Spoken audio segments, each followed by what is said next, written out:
I'll use a little bit. Block this. So we're going to make sure these regulators speak.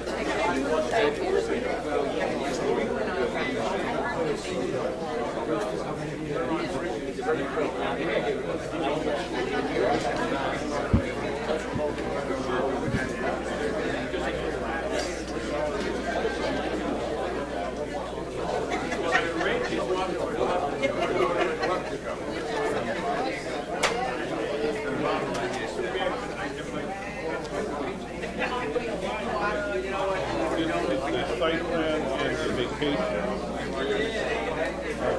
Living across the street. This is not routine.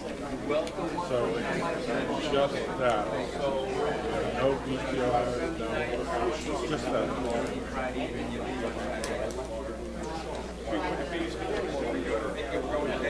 Hello. I'm about to start a council meeting. ¿Cómo tú andas? Let me call you back. Okay. But we can do it. Okay, good evening, everyone. Good evening and welcome to the City of North Miami Beach's City Council meeting of Tuesday, February 3rd, 2015. Madam Clerk, will you please take the roll? Councilman DeFilippo. Present. Councilwoman Kramer. Here. Vice Mayor Martel. Councilman Pierre.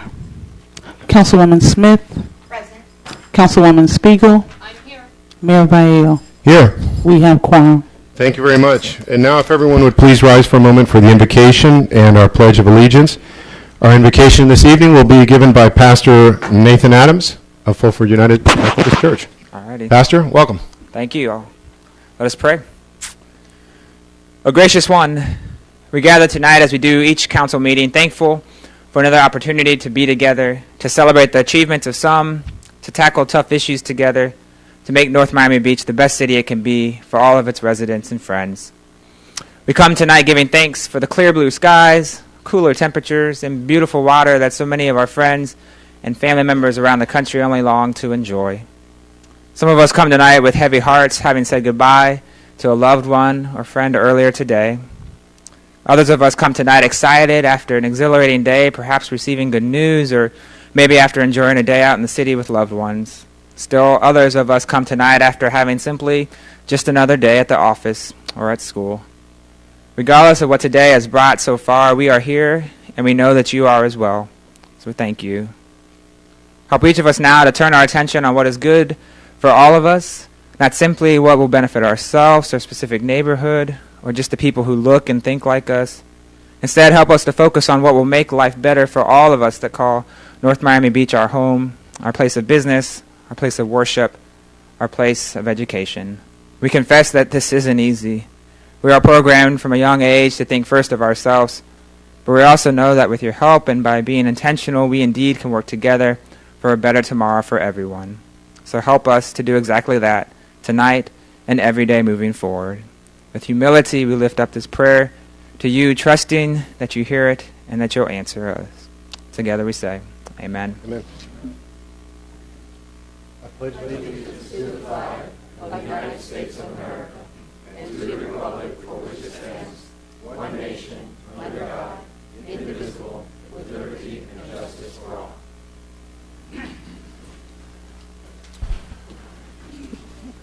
I'd like to ask everyone, before we get started with the actual meeting, I'd like to call for everyone for a moment of silence in memory of our Detective Corpsman's son, Michael Mann, who passed away and left us way too early. A moment of silence, please, in memory.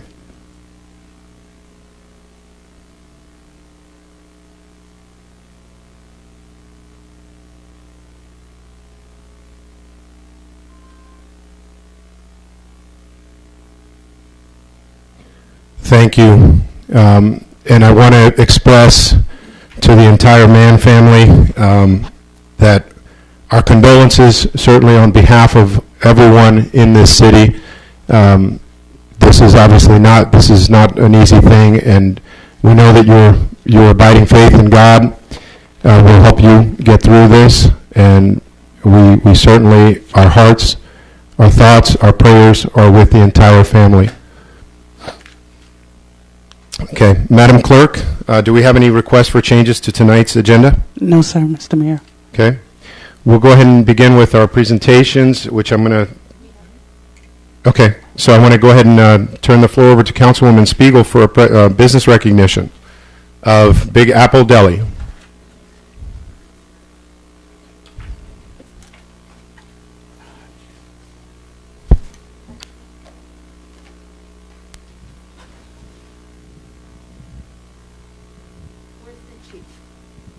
Is the chief here?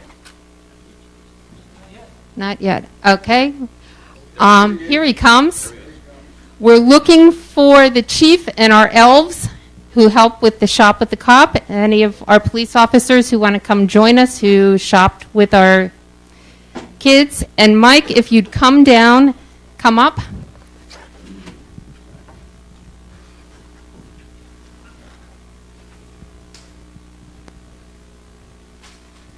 Here, come on. It gets embarrassed in front of everybody. This is truly an award on behalf of the entire city, the police department, the council, and all of our children who over the years have shopped with a cop every year for Christmas. What folks in this room don't know is that this gentleman to my right, who serves some of the best deli in all of South Florida, every year, unfailingly donates the breakfast for our kids to eat during the Shop with a Cop before they go and do their shopping. And over the years, I've thanked him, I've sent him letters. But this year, with the chief, we decided that it was time to bring him here, embarrass him in front of everybody, but let you know that this is one of North Miami Beach's treasures. Never hesitates to feed our kids, never hesitates to help pitch in, and for that, we appreciate you, and we thank you.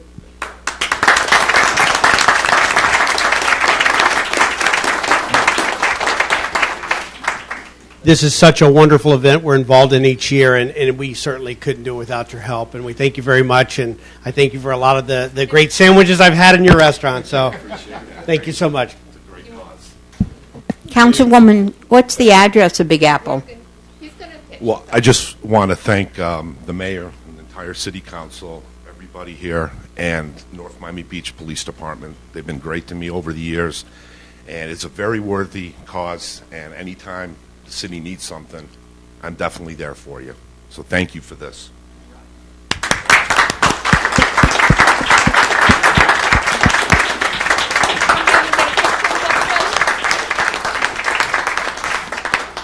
None of your elves wanted to come up and be in this picture. They're camera shy. They're camera shy?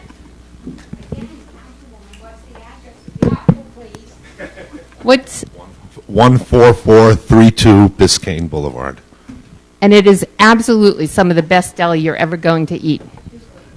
And great French toast. The best.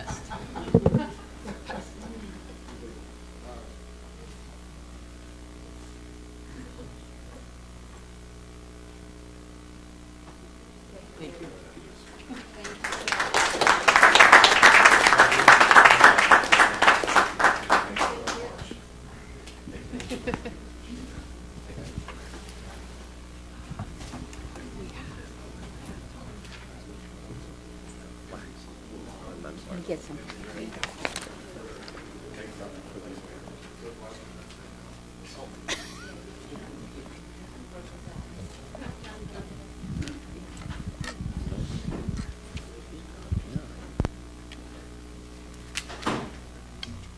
Okay, well, Chief, don't go far. There you are. Let me go ahead and give the floor to our Chief of Police, Chief Dennis, for recognition of our Officer of the Month. Thank you. Macho, come on up here, please. Just about.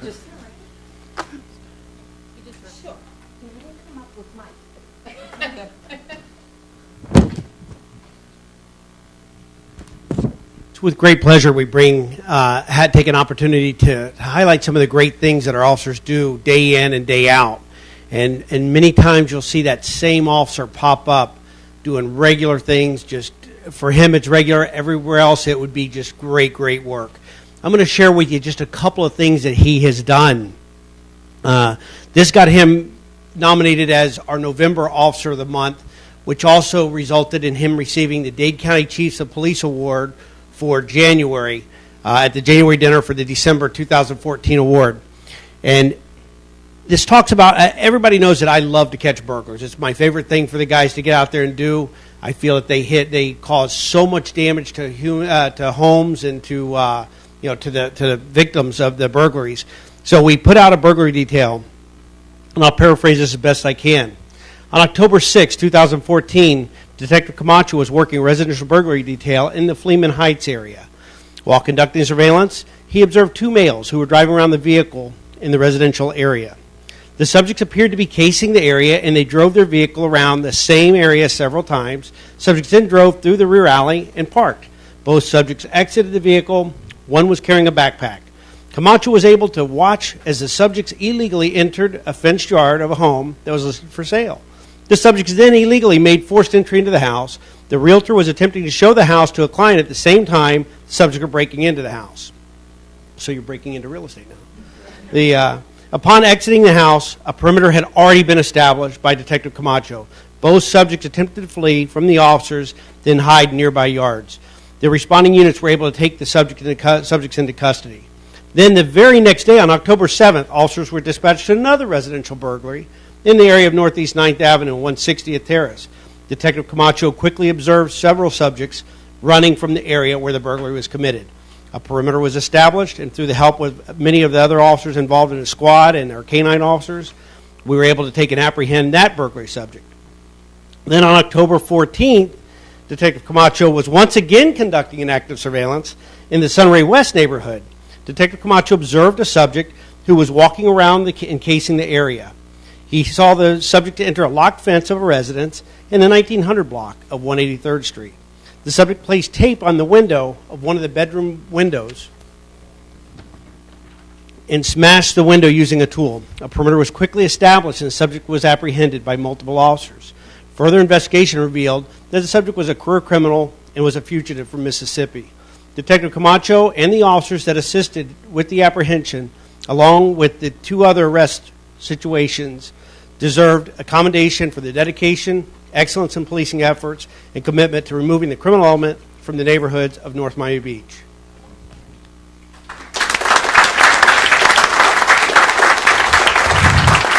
But as Ron Pompei would say, wait, there's more. In December, we were working a special detail for the Holiday Task Force. Officers involved in the squad that Detective Camacho was on heard the sound of a gunshot. They responded to the area. Fortunately, it was just outside of the city of North Miami Beach. However, upon arrival, they saw subjects fleeing the area. There had been an actual shooting of an individual at a bus bench. Detective Camacho parked his vehicle in the adjacent parking area and watched as he saw two subjects fleeing the area. He continued to follow them as they went out, and they caught a jitney. Started following the jitney as he was calling this particular case out. He saw them changing their clothes in the jitney. He effected a traffic stop along with the members of his squad and successfully apprehended two subjects that had just murdered an individual. Many officers go their entire career without catching a murder subject. In this particular case, it was being at the right place at the right time and doing the right thing was able to get these two subjects in custody, and eventually led to a third in custody later that day. So he's about ready to go home, but no. There was another murder that had happened in North Carolina earlier that day, where an individual had stabbed his mother. We had intel that he was going to be coming into the North Miami or North Miami Beach neighborhoods. Through the keen eye of one of our off-duty officers, he observed a subject that just didn't look like he was quite right. As he hit his face as he walked by the officer, his sixth sense realized there was a concern. He called Detective Camacho and the squad into the area. Detective Camacho was able to pick up the vehicle that was boloed from the North Carolina incident. They were able to apprehend this individual without anybody being injured. So he was able to take and arrest 3 murderers from 2 different events that spanned 4 states, all within one afternoon. This guy's incredible.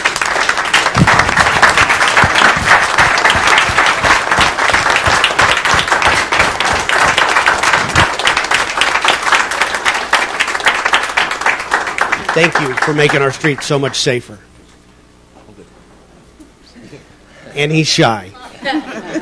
Thank you. Thank you, everybody.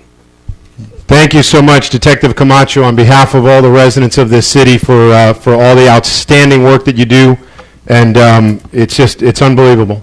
Thank you very much. Okay, next item, Madam Manager. Yes. You have, we're honoring our local fire stations. Yes, Let me Mr. turn the Mayor. floor over to you. Thank you. Not only do we have outstanding police officers, but we have outstanding Miami-Dade fire rescue teams. We're here tonight to honor fire stations 19, 22, and 63.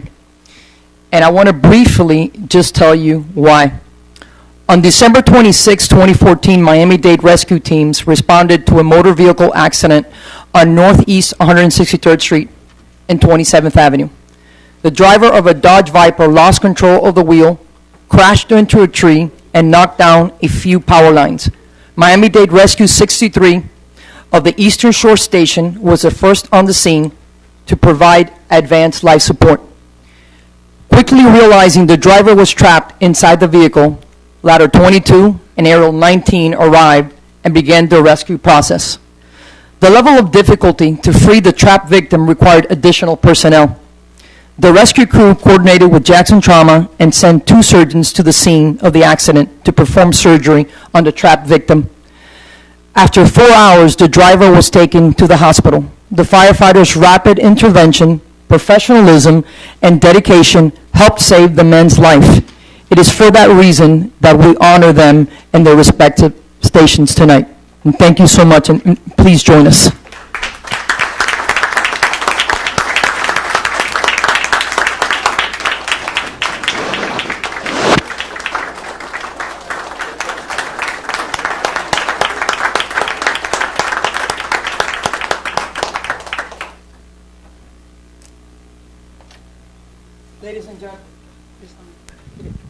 Ladies and gentlemen, these are the folks that when we're asleep, when we're at school, when we're at work, step it up, and because of them, they save a life, our own or someone that we loved.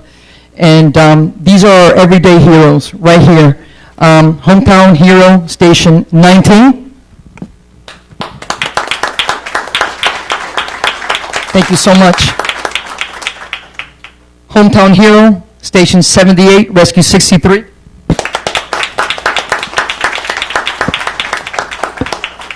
Hometown Hero, Station 22, Ladder 22.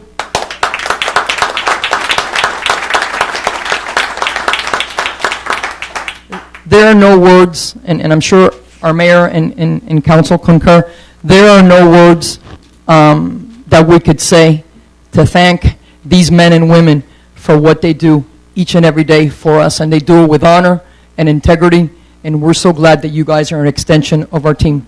Thank you so much, and God bless, and be safe. Thank you.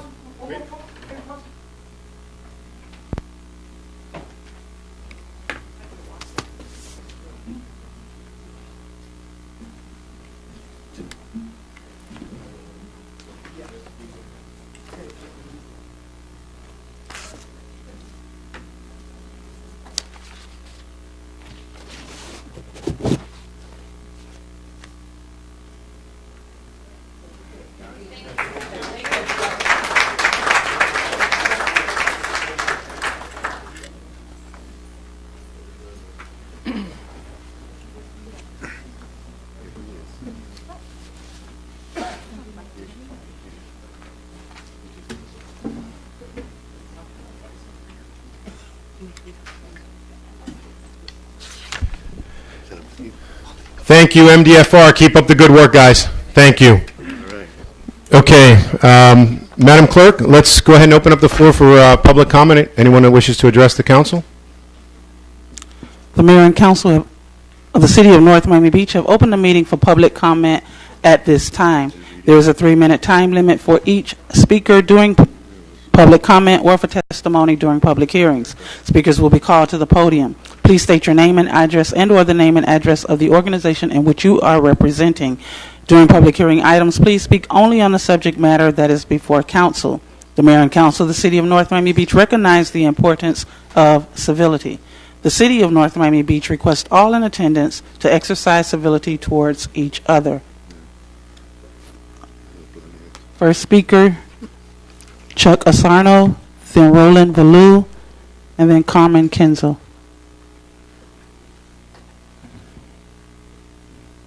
Honorable Mayor and Council, I'm Chuck Asarno. I live at 16449 Northeast 31st Avenue. For those who don't know me, I am a 36-year... Chuck, microphone. That's it. Yeah, there you go. For those that don't know me, I'm a 36-year resident of the city. I am president of the Eastern Shores Property Owners Association. I am chairman of the North Miami Beach Public Utility Commission.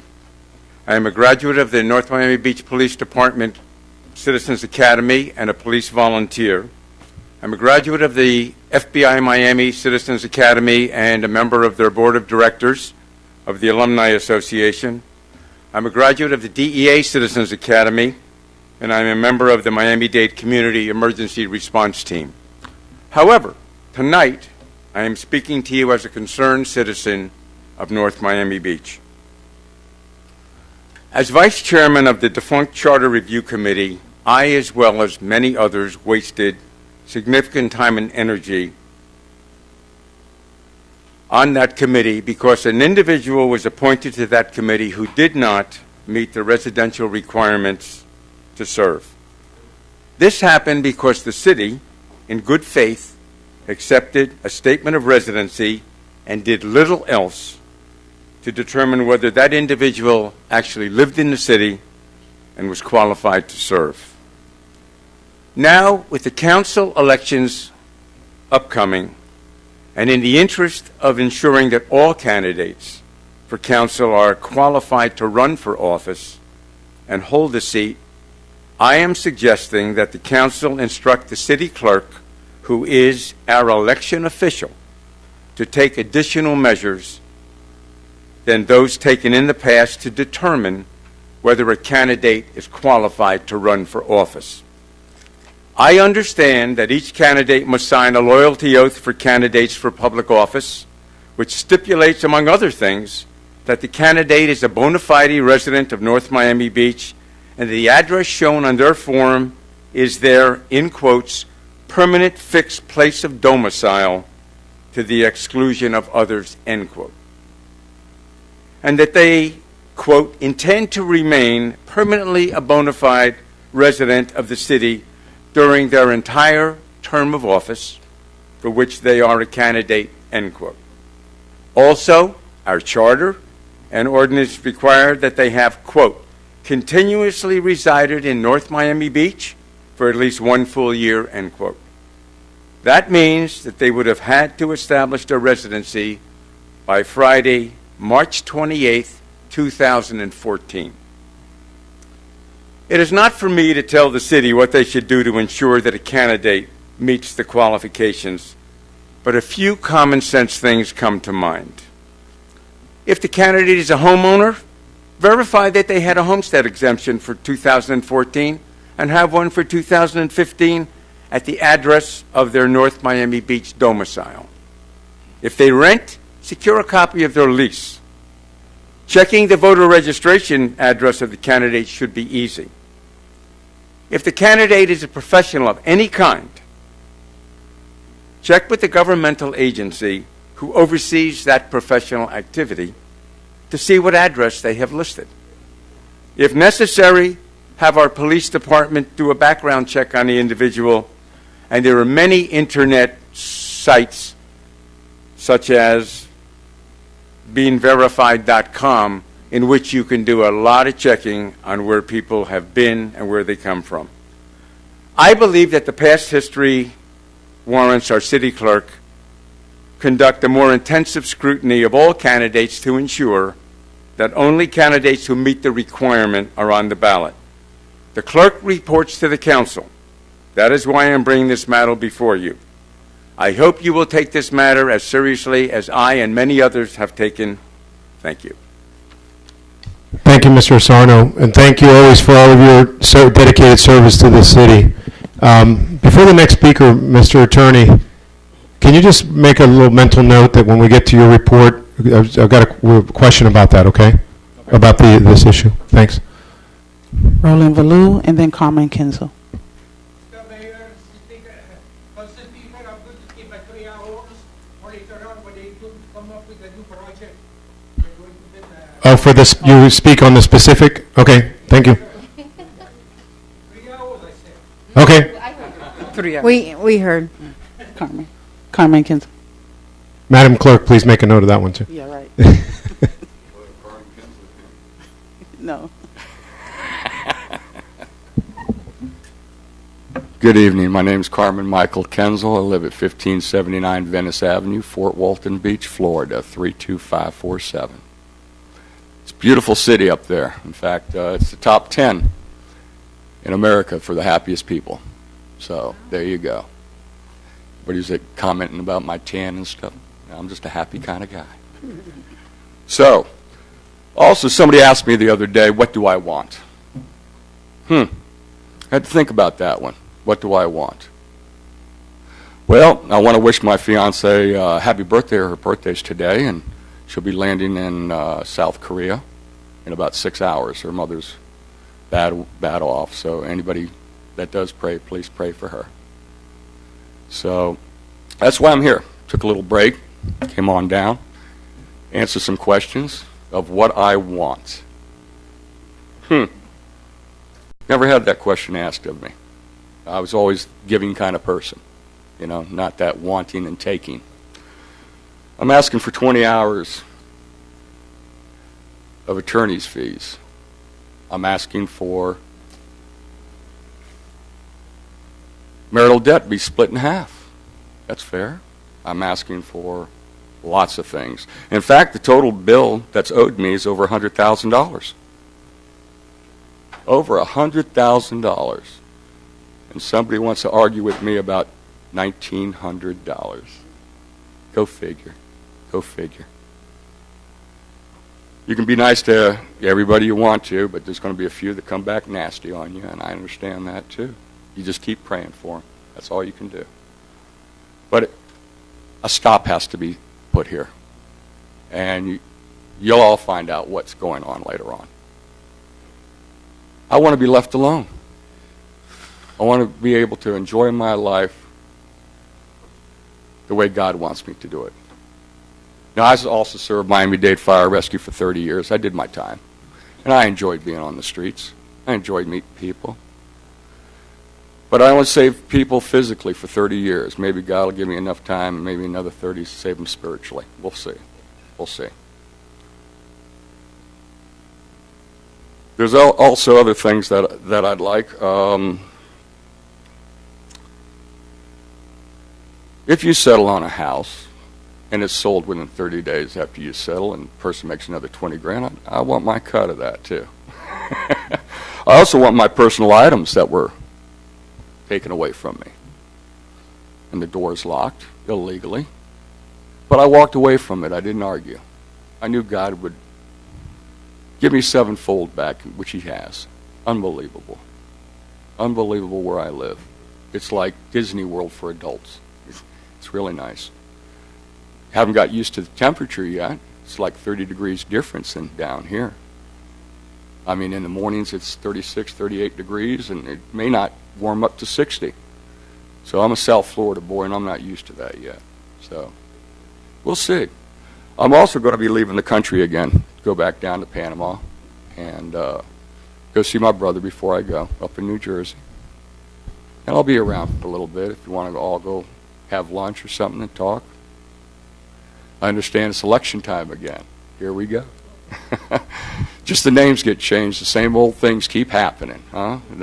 Mr. Kinzel, I got to help you wrap it up, or your time. We'll have lunch, Mayor. Okay. Absolutely. Thanks a lot for Good to see you back.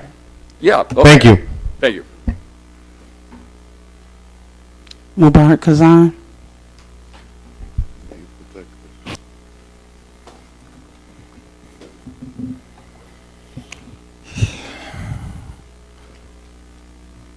Good evening, everyone. Honorable Mayor, council members, staff, residents.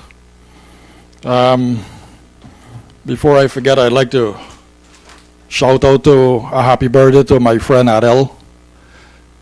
She's over 9 decades and 1 year.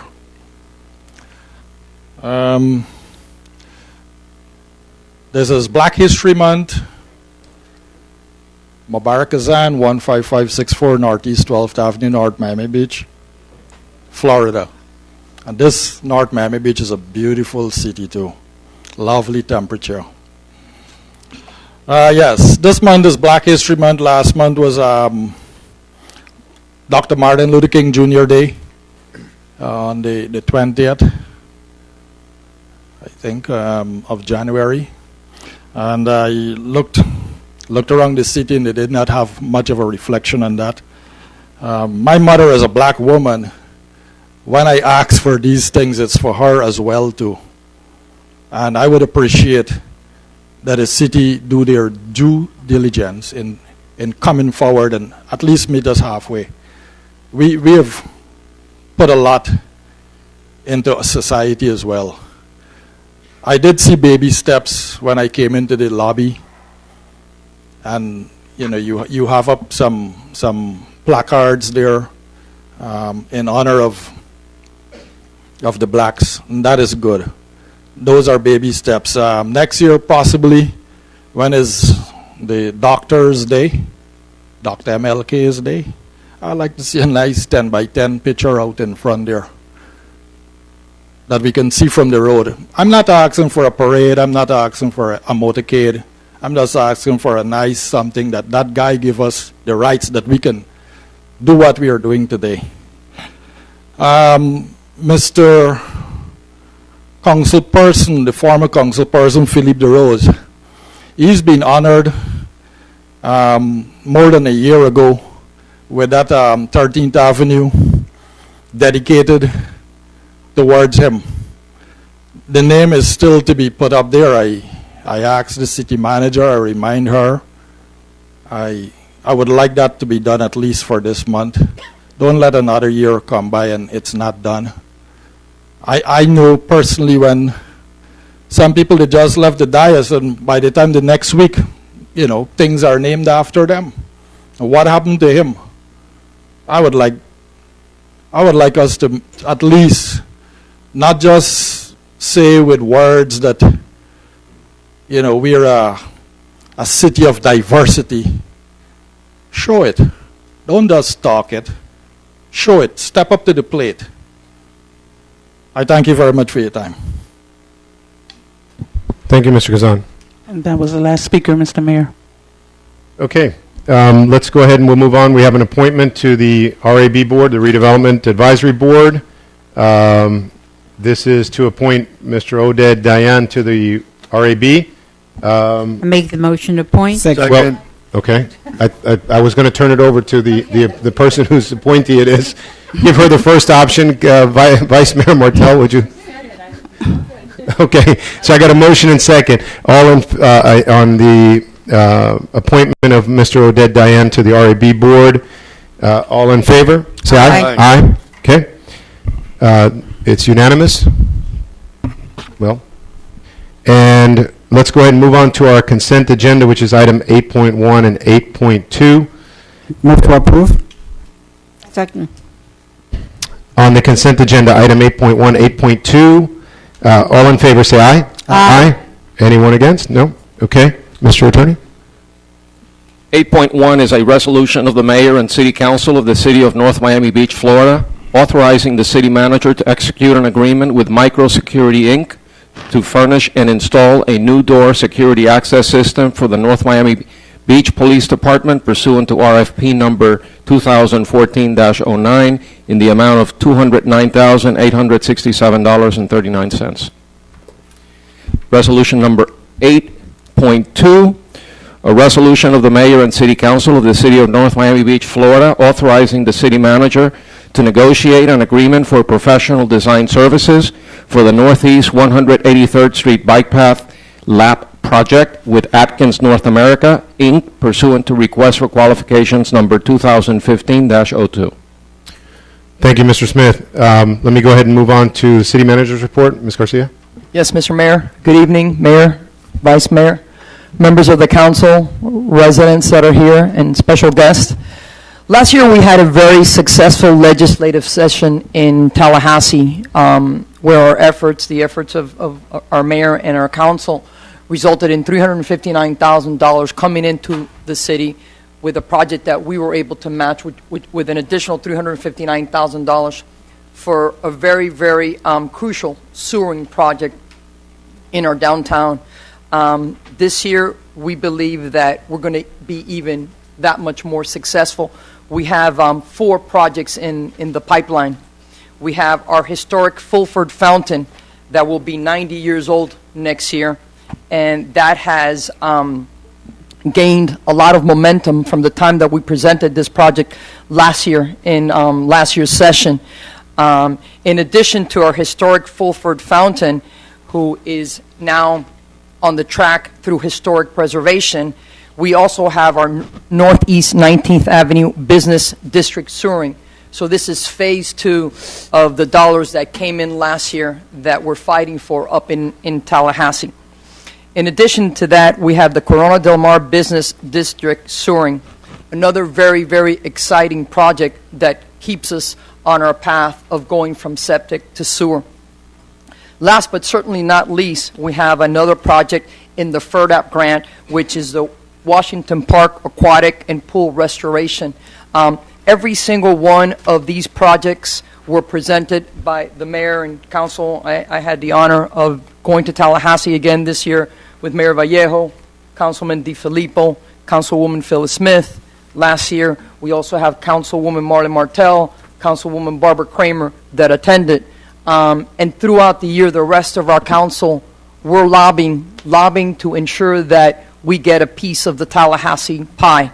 So we're very confident and we're very excited, but these are 4 key projects that we are continuing to lobby for in Tallahassee. Ron Book, Kelly Millett, and Ronald Brown have been amazing and basically continuing to support all our efforts. Very exciting for our city. This upcoming Saturday, February 14th, is our Love-In. And this year, our Parks and Recreation, just when you think they cannot outdo themselves, they are really, really planning for a really amazing event. So Saturday, February 14th, from 7 to 10 p.m. at the William Marjorie McDonald Center, we're going to really have a tremendous, tremendous program out there for you. So please join us. In addition to that, we have one of our signature events. It's our 2nd annual Heart Health Walk, which is an effort from the city of North Miami Beach and the Commission on the Status of Women, working with Parks and Recreation and the rest of our city team. Many of you were there last year, and we can't wait to see you there again. This promises to be a really outstanding event, and I have no doubt the Councilwoman Spiegel will talk more about it when it's her turn to speak. But we're very, very excited because now it's not just the Heart Walk, but we've partnered with the NMB Chamber, and it's going to get even better because we also have a health fair. So please come out, and that's February 28th from 9 to 1 p.m. And last but certainly not least, 2 very long-awaited projects that are funded through Miami-Dade County bonds. This is the ribbon cutting and rededication ceremonies at Ulita Park Community Center and at Columbia Playground. The Ulita Park Community Center Playground rededication will take place Tuesday, February the 10th at 5 p.m., and that's at Ulita Community Center, 386 Northeast 169th Street. It's a total transformation of that playground, and I'd like to thank Paulette Murphy and her team for the fantastic work that they are doing. In addition to that, the Columbia Playground rededication will take place Tuesday, February the 17th at 5 p.m. as well, and that's at 177th Street and Northeast 13th Avenue. And this concludes my report. Thank you, Mr. Mayor. Thank you, Ms. Garcia. Mr. Smith, your report, please. Thank you, Mr. Mayor. The litigation list has a report on a federal case that was tried over the course of a 2-week period before Judge Moore in the federal court in the Southern District. It was an alleged police misconduct case involving 3 police officers, and I'm happy to report that we were able to obtain a defense verdict in favor of the city, and we're in the process right now of seeking a cost judgment as authorized by law to try to get back some of the money that we laid out. May I respond to Mr. Osorno? You asked me to deal with that particular issue. I have been very involved over the years in addressing the issue of election fraud, absentee ballot fraud, and I know that there's a history in this particular community regarding non-residents filing for office and at some point being kicked off the ballot. Chuck, I promised you that I'm going to be monitoring that situation carefully. That is those are criminal issues. There's perjury involved in filing documents that purport to show residency when in fact the individual is not a resident. Unfortunately, and you asked that the city clerk be directed to do certain things, and respectfully, sir, under Florida law, county law, the clerk is merely a ministerial officer whose job is merely to accept the documents, and then, and this is not something that we can control. This is county law and state law. For somebody to be thrown off the ballot, only 2 entities have jurisdiction to do that, and that's the state attorney's office or a judge. And I have been involved in a number of cases that had to go in front of a judge for the judge to make a determination as to whether or not a particular candidate is or is not a bona fide resident. This is not something that the clerk can do on her own. But I commit to you that my office will be very vigilant. I will be happy to talk to anybody and everybody that has evidence of election fraud or corruption or absentee ballot fraud, and I will personally take whatever steps are necessary to ensure that the law is followed. And I have an excellent relationship with the state attorney's office. I know their public corruption prosecutors very well, and I will do what I can working with the clerk and working with any resident or any candidate that sees any evidence of election fraud. They will be brought to justice. Mr. Smith, one of the things that I wanted to ask you is, you just gave us, I guess, the brief explanation of this. Is there, I'd like to know a little bit more of the background, exactly which are the, could you prepare something for us? I mean, I'm not sure that we would do a workshop on it, but maybe you can give us some kind of a brief of what we need to know, what exactly we can do, you know, what we can't do, what our avenues are for any resident or anyone, actually, well, obviously any resident or anyone that's involved with the city can understand what can be done and where to go if they feel there's something that's amiss. The clerk and I will work towards achieving that goal. We will provide you with a memorandum of law on the issue and address all of the potential problems that come up during the course of an election and what the redress is, what everybody's responsibilities are under the law. Will you also update us in that on the absentee ballot situation? Because there's been a lot of talk in the past about absentee ballot, you know, all kinds of, you know, either fraud or shenanigans with absentee ballot, and I know that the county made some changes. Can you update us on exactly what they did there, and, you know, how it applies, and where, if you know, what to do if there's any suspicions on something? We will give you all the information that you're asking for. Okay, thank you. Councilwoman Spiegel? Yeah, Mr. City Attorney, I understand that what you're saying is that the city clerk cannot, Madam City Clerk, could you, Yes, ma'am. I understand that you're saying that the city clerk does not have the authority to determine whether or not someone can go on the ballot, but why can we not as a council direct the city clerk, as Mr. Asarno suggested, that at least a little bit of research be done into whether there's a homestead application, whether homestead has been declared, and the tax benefits of homestead gained? That's public record. Check the voters registration and when they registered to vote from that particular address. The professional licenses, the home address is a public record, and if there is a free site to e-verify, why can't we direct the clerk to do that? Because quite frankly, my personal experience is it's a pipe dream that the state attorney's office is going to go after anyone. I had a judge rule that my opponent was not a bona fide resident, which meant, therefore, that the oath that she signed was perjurious. Nothing's happened. So at least if we can direct the clerk to take the first step, the next person running, who may not be a lawyer, who may not have the personal wherewithal to proceed with a case, can at least have that start. Or the attorney? Or the attorney as well? Well, can I just say that from the list of documents that you guys just ran off, other than the personal licenses, those are the documents that I checked.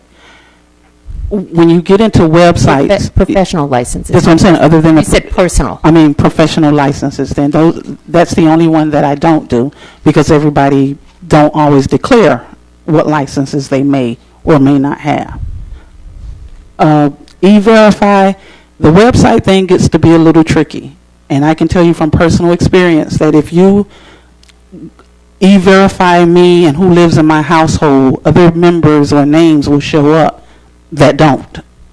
So I'll take whatever direction council gives, but those are documents that we already verified. Okay, one second. Here's what I was thinking, because it's an excellent point that needs to be raised. I'm not sure that you guys were prepared with all the information to deal with it right now. If we need to come back at the next meeting with a full discussion on this, we can put this on the agenda as a full discussion.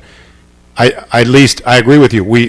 And with Mr. Cerner, the speaker, obviously the city should do whatever is in its power, but you need to tell us what can be done so that We can do all of that, and you can direct the clerk to do whatever you believe the clerk ought to be doing to verify residency, but the clerk is not able to knock somebody off the ballot. That can only be done by a judge. So the idea is then it's generating the public record and all these documents are submitted. Is that what it is? Now, do we need to do that via resolution, ordinance? How do we? Just direct her, and I'll be happy to assist in doing whatever due diligence is necessary on the issue of residency. And then if somebody who has standing would like to go to court or to the state attorney's office with me, I'm more than happy to be part of the process. Okay, let me come back to you after Councilwoman Smith, because I want to ask you a question about how best to proceed. But Councilwoman Smith? Well, that was my question, because, and I appreciate Mr. Asano coming up, not only with his credentials, but with all the service he does. He's around City Hall, and he sees what work's involved and how it can go the wrong direction. But the clerk and I had this conversation 10 days ago about verifying when somebody puts their name in. And when you come back to us, I want to know from you, before somebody is put down as a candidate, that because I know when I ran, the police came to my house to make sure I lived there, and now we're not doing that anymore. So this is the thing I would like to know when she comes, not just the attorney, but where's the clerk's teeth as she's taking the paperwork? That's excellent suggestion. I think it brings it back. What I just wanted is, I guess, Mr. Attorney, guide us. I mean, what's the best way for us to proceed here? Because it sounds like it's more than just saying, hey, go and look into this. I mean, this is more almost a statement of policy that we have to make. So it sounds like we should do this a little bit more formally. So if you study this and we can bring it back and have a little bit more of a formal statement of policy rather than just, go do whatever you can. I mean, We will bring back a report okay. at your next meeting, and we will make recommendations to the council. And if you accept our recommendations, then you will direct us by resolution to carry out your wishes regarding this matter. Okay. We can do a lot of the legwork, but at the end of the day, it really is not up to the clerk to make that decision. Understood. We got that. I would just say, I think, comments here? Sorry, guys. Well, go ahead and make your comments, and then, because it seems like I think everyone would want the most teeth in that policy, I guess, as possible. So I was going to just going to say that it's a policy that definitely needs teeth. To say the least, we don't want to have the circus that we had 2 years ago happen again. I think that this is the perfect time to come together and understand the needs that we had with the last time with the filing in your seat, with the person that was in your seat. There was no circus. It was done down at the courthouse. Well, it was a circus in our city to have to go through, and residents didn't like it. So I think the more important thing here is to realize that we need to bestow the confidence in our residents that we're doing the right thing up here, and that we're taking the proper action and the proper course to make sure that doesn't happen in this city anymore. And I think it's very crucial that we really do take a look at this with a fine-tooth comb and make sure that North Miami Beach regulates that policy and enforces it. So I do also give the same direction. Okay. Thank you. Vice Mayor Martel? I really just have a clarification. You stated that a person cannot be taken off the ballot, but we're not at the ballot stage. I think, and I could be wrong, but what Mr. Asarno said is when the person submits, because there's a period where the person is eligible or they're not eligible. Qualified. So once it's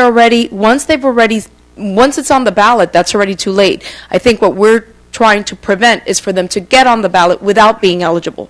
Does that make sense? Yes. Because No. All set? We'll get back to you Yeah. with Yeah. what we can and cannot do. Let me get another comment here, Councilman. I just want to share my history, and that was that I was told, and I was given an Attorney General's opinion, that if somebody comes in, signs under oath that they're a resident, that the clerk must put them on the ballot. Thank you. So what I'd like us to do, as Councilwoman Smith, I know the first time I ran that the police showed up at my door. And so Mine that I think it needs to go back and be part of our direction, that the police at least do the preliminary investigation. But I'd like to figure out a way that if the city council, I don't know, can we vote on it and direct that the city bring the lawsuit if we're convinced that someone is not a resident? Because We don't have standing to do that. Right. okay. Only the candidate has the legal standing to challenge somebody's registration. How about, Because it's not an inexpensive proposition to take someone to court. State how about, let's do this. I think the sentiment of the council is pretty clear. Yes. I think if you will give us that memo, and then we can discuss it more in depth at the next council meeting, if that's enough time for you. I'm sure it will be. Yeah. So that we can really drill down into it, and then whatever policies that we can put in place, then we have the opportunity to put them in place. But we do so from an informed position, and we do it. We do whatever we can to protect the residents. Okay. Okay. Thank you. All right. Anything else? No, I was just going to add that I know that historically the state attorney's office has not devoted a lot of time and resources to these kinds of issues, but after the last election, in the aftermath of all of the absentee ballot fraud that came up, they have assigned a task force of detectives to deal with absentee ballot fraud, and I think there's a commitment from Kathy Rundle to get more active in. It may not be the ultimate goal here, but I think that that is a deterrence when it comes to people that want to play games with the with the system. But we will definitely do whatever we can legally to make sure that nothing like that happens in this city. Thank you. Okay, let's go ahead and move on to our legislative items, which our first one is 15.11.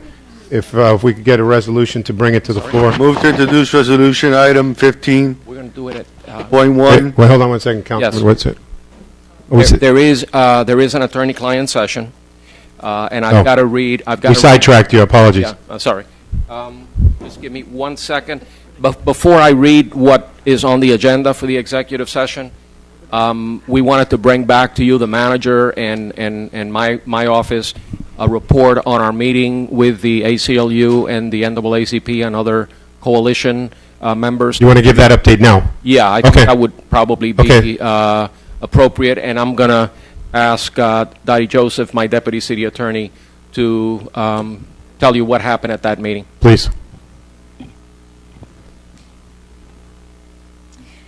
As you are aware, at the last council meeting, the council directed us to contact the organizations mentioned at the meeting, including the NAACP, the ACLU, and we also took the liberty of reaching out to a coalition of other organizations that have worked with similar issues in South Florida. We prepared a summary of that meeting, and I will just hit the highlights. The purpose of the meeting was to seize the opportunity for the city to be proactive in addressing some of the issues raised, as opposed to just reacting to the story. We opened up the meeting. The mayor espoused the goal of the meeting as really just engaging the community in a collaborative process so that we can make our community better and address the issues that were raised. As part of that, to set the stage for the meeting, one of the things we took the opportunity to do is just provide some context to the entire story, because we believe that a lot of people are still reacting to not the complete story. So the story, in case for some people who have somehow missed it, if you've been under a rock, the story was that the city of North Miami Beach Police Department was using black images as targets, and the images are all over the news, but that's the extent of the story. The reality is, when you put it all in context, I'm just going to provide a few facts, which I shared to the people at the meeting, to give you the full picture as opposed to just part of the picture. First of all, of our 95 officer police force, only 2 are active snipers. Those are the only 2 who engaged in the exercises that we talked about. Of those 2, one is a black male, he's the team lead, and the other is a Hispanic male. So that's just the start of changing the dynamic of the story. The third important fact that was not noted is that of the images, of the totality of the images that are used, at least 3/4 of them are actually white males, as opposed to black males. And just to highlight a couple of it, because a picture is worth 1,000 words, the only image we saw in the news was of the 6 black mugshots, the identities for which the media already disclosed. In terms of the pictures, what I want to do right now is just show you a couple of other pictures that were also used in the training. As you're aware, we banned the use of using any real images at the last meeting, so that's no longer an issue. But just so that the full picture is there, here's another sample of images that the sniper team used. As you can see, it's all white images, not black images. Here's another one, white male. And here's another one. There's several more. If people need them, we can submit them to them. But the images are predominantly of white males. Not to make it better, but it just changes the tone of what the story implied. All of that being said, trying to use this opportunity to be proactive in addressing the issues that were raised, the city had this meeting. And I'm just going to summarize some of the recommendations by the participants. Eric Pettis of the NAACP, who's chair of the Legal Redress Committee of the Miami-Dade branch, stressed the need of having a public forum or town hall. He recommended investigating specific complaints that the city might not be aware of, implementing an internal police whistleblower mechanism, and conducting a top-down review of the police department's policies and procedures. Mr. Nathaniel Wilcox, who is executive director of an organization called Pulse, which stands for People United to Lead the Struggle for Equality, suggested working with pastors in the community to identify some additional needs, implementing a confidential police communication channel or hotline so police officers can report misconduct that they're aware of without fear of retribution or reprisal. Gene Baker, who is the ACLU, for those who don't know, American Civil Liberties Union, chair of the Police Practices Committee, also recommended a top-down review of the police procedures, but specifically by an outsider specializing in best police practices nationwide, because there are people like this and entities like this, some of which have reached out to some of the members of council that exist. Setting up a committee to explore the appropriateness of a CRB board versus a CIP board. Our office had worked to prepare a resolution to create a board, but in light of an ordinance to create such a board, as we discussed at the last meeting, but in light of the feedback we got from these organizations that deal with these issues, we held that off so that we can make sure it fits the needs of the city. She also recommended a fair and impartial policing training, which is something that's gaining a lot of popularity nationwide, and we can give you more details about that. Julia Dawson, also of the ACLU, suggested really creating a board, really emphasizing a board that had some kind of civilian oversight component. Chief Jimmy Brown, who is a retired division chief of the Miami-Dade Police Department, and also currently serving as an assistant professor at Barry University, who was invited by the NAACP, stressed training and really just recentering it to devising solutions that meet our actual situation as opposed to general things that may not be appropriate for our city. Ruth Janoel came on behalf of Power U. As you may recall, she was one of the people here who helped organize the protest that was at the last council meeting. She recommended having a community meeting that engaged actual residents as opposed to a whole host of other folks. She also recommended demilitarizing the police, implementing a form of restorative justice, and establishing a community oversight of police. Now, those last three recommendations actually came part of an organization called Miami Committee on State Violence, so these are part of what they recommend. Also in attendance were Jean-Robert Lafortune of the Haitian American Grassroots Coalition, and Chris Manson, also of Pulse, and lots of staff. So that's a summary of the meeting and kind of where we are right now. We're exploring next steps, following up on the suggestions that were made, so we can report back to you about what we're going to do. Thank you. And I think we're going to move into the attorney-client session. Okay. So now we're. Did you have any questions? Legislation. I saw you moving. No. Actually, do you have any questions based on the report? Nope. No. Okay, great. No questions? Okay, so let's open up for legislation.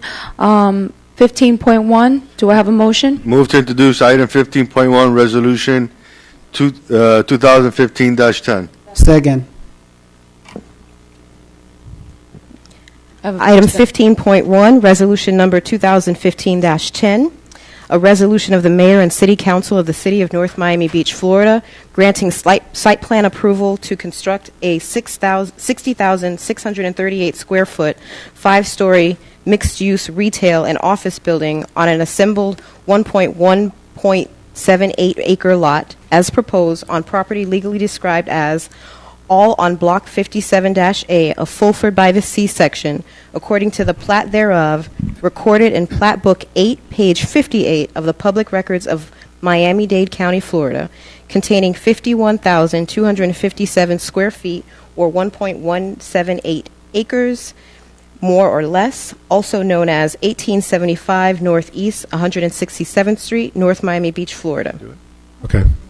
All right. Let me actually, let me go ahead and see if there's anyone who wants to make a motion for approval real quick. Anyone? Motion for approval? Okay. All right, so it's moved and seconded on this particular item of legislation, but Mr. Smith, I know you stepped aside for a second when I called you over. You still need to announce the attorney-client session? You want to do that now, or? Is it your preference to have it now, or would you like to have it at the end of the meeting? No, let's do it at the end, I would prefer. Okay.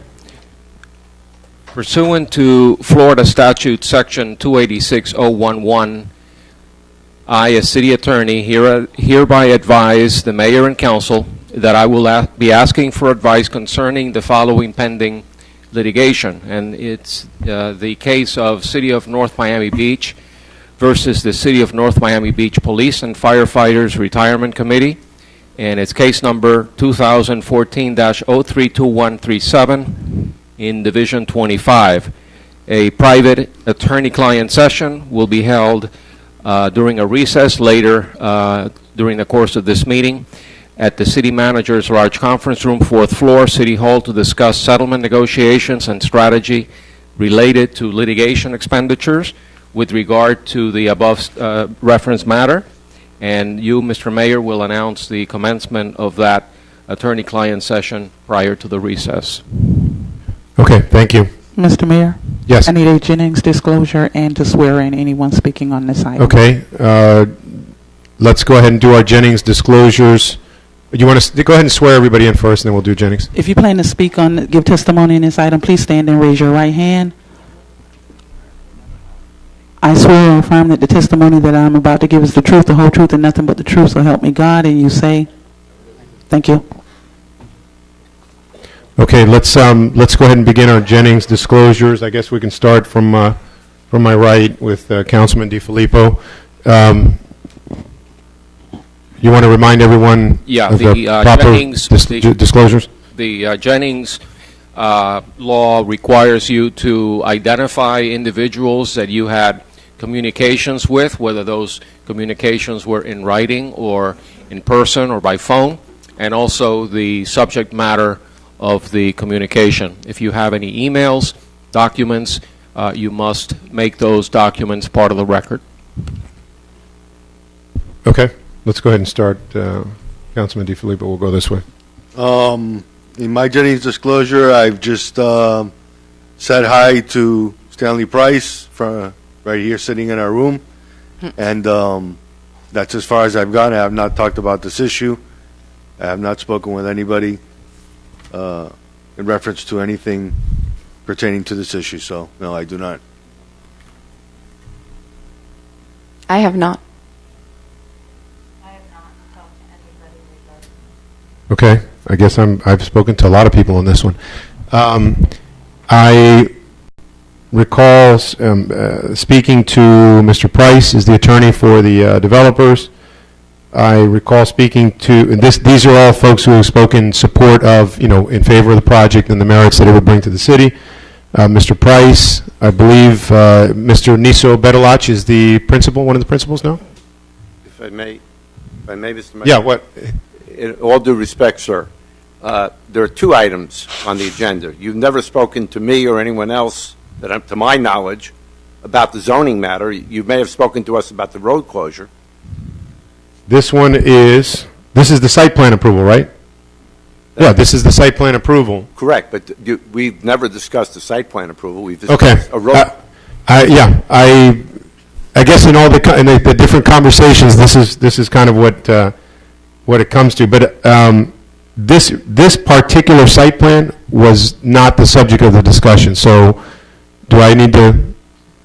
I mean, or should we? Do we over disclose? I mean, what, I Mr. think Attorney? that in an abundance of caution, whether it involves the road vacation or the site plan, you should identify what you spoke about, the subject matter of the conversation, and who you spoke with. Okay. On either one, either or both. Several conversations with Mr. Price, conversations with Mr. Bedalach. I believe their architect may have been in one of the meetings, but I don't remember the name. I do remember in support of the project. I remember there was a meeting in City Hall where spoke to, or Mr. Galbert was present, and I believe the man, I don't remember the name, but the man that runs or is in charge of the adjacent property. And at the time, they were expressing they were not in favor of allowing this road closure. I don't know if that's changed, but that was the discussion at the time. And that's it. Councilwoman Spiegel? I was at the Planning and Zoning meeting where this was heard.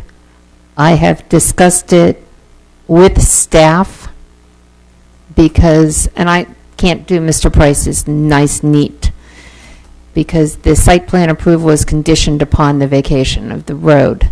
So it was all rolled into one, but I know I discussed it with our planner, briefly with our manager, and briefly with our city attorney. And so that the record is abundantly clear, at the conclusion of the Planning and Zoning Committee, I did ask Mr. Price if his client would like to become a sponsor in the Heart Health Walk, and it went no further to the best of my knowledge. No donation, no inquiry even to being a sponsor, but I did ask that of him. Okay. Councilwoman Smith? I did speak to Sonia. She's a real estate agent that was interested in some commercial property, so I spoke to her about this project, telling her that it's coming before us. I also spoke, was at the Planning and Zoning meeting, and I did speak to the manager in reference to this, and I did when it comes, because as the way Councilwoman Spiegel put it all wrapped into one, we did discuss the road as well. And the only thing I said to Mr. Price is, nice seeing you again. Councilman Pierre? I did have a chance to attend the PNZ meeting when this was brought up as well. And I briefly spoke with people on both sides of the issue, but nothing specific as to any item we're going to discuss up here. Can you name those individuals? If I could recall briefly, Mr. Price and Mr. Holland. Briefly, very briefly, but not in detail. Okay, so regardless of who you spoke with or what the subject matter of the conversations were about, do you all understand that you have to base your decision strictly on what the evidence is that is being presented in front of you? Can I get a yes from everybody? Yes. Yes. Okay. Our Jennings is done. Our witnesses are sworn in. Okay. Mr. Rivero, if you want to give us for the public that's listening and who's present, explain what this is, what's before us. Certainly. This is one of two items you will be hearing tonight on this site. This is the site plan approval, which is the request to construct a 60,638 square foot mixed-use retail and office building on an assembled parcel of 51,257 square feet, or 1.178 acres. This is in the FCC a zoning district with a future land use of MUTC, Mixed Use Town Center. It was voted unanimously positive at P&Z on January 12th of this year. It went to TRAD on November 11th of 2015 also. I would like to add for the record that as the project has been refined, the parking count changed from what is in front of you. They initially started with a parking count of 195 with a requirement of 182. They are still over the required 182 at 189. But as a result of the TRAD meeting where we tweaked their plan a little bit, the count went down a bit, but that is not reflected in the letter of intent, so there is a small discrepancy there. I gave the letter to the clerk, so it is entered into the record. Their final parking count provided is 189 to the 182 required. Okay. You guys, okay. Is there a presentation from the developer right now? Yes. So we can get, okay. They would like to present, and after that, I will make the staff recommendation. Okay, great. Welcome, Mr. Price. Good evening, Mr. Mayor, members of the council. My name is Stanley Price, and with my colleague Wendy Francois, the law firm of Bilston Sundberg, 1450 Brickell Avenue. This is a project we're very proud to bring before this council. This is a project which I believe encompasses what you have attempted to do over the last several months in regard to bringing quality development to the city of North Miami Beach. What's somewhat unique about this project, and not only its close proximity to City Hall, but this is in the CRA district, and this will be the first project that will hopefully lead to the fulfillment of the development plans for the CRA district within the city. Several meetings ago, Councilman Pierre came over to me. He says, "When are you going to bring us another nice project like the one on 163rd Street?" I think once you see this project, you will understand that we have presented that to you tonight. The same architect, John Francois, is with me today to discuss this project. This is a variance-free project. It is asking for a 5-story mixed-use development, including retail and office. It is going to be one of the most uniquely designed buildings in this city. And more importantly, no variances. And for those of you who are worried about the comp plan designations of property, that everybody will seek to maximize the use of a property, we're permitted under your code to put a 15-story building on this property. As I indicated, this is a 5-story building. It's approximately 60,000 square feet. And if I can, I think I'd like Mr.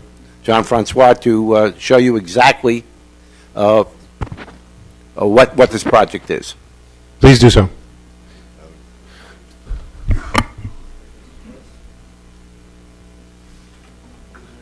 Sure.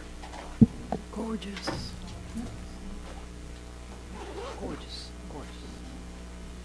Jean-François Gervais, Director of International Design, Engineering, and Architecture, one of Aventura Center, Aventura. We're very excited to have the opportunity to present this new building in North Miami Beach.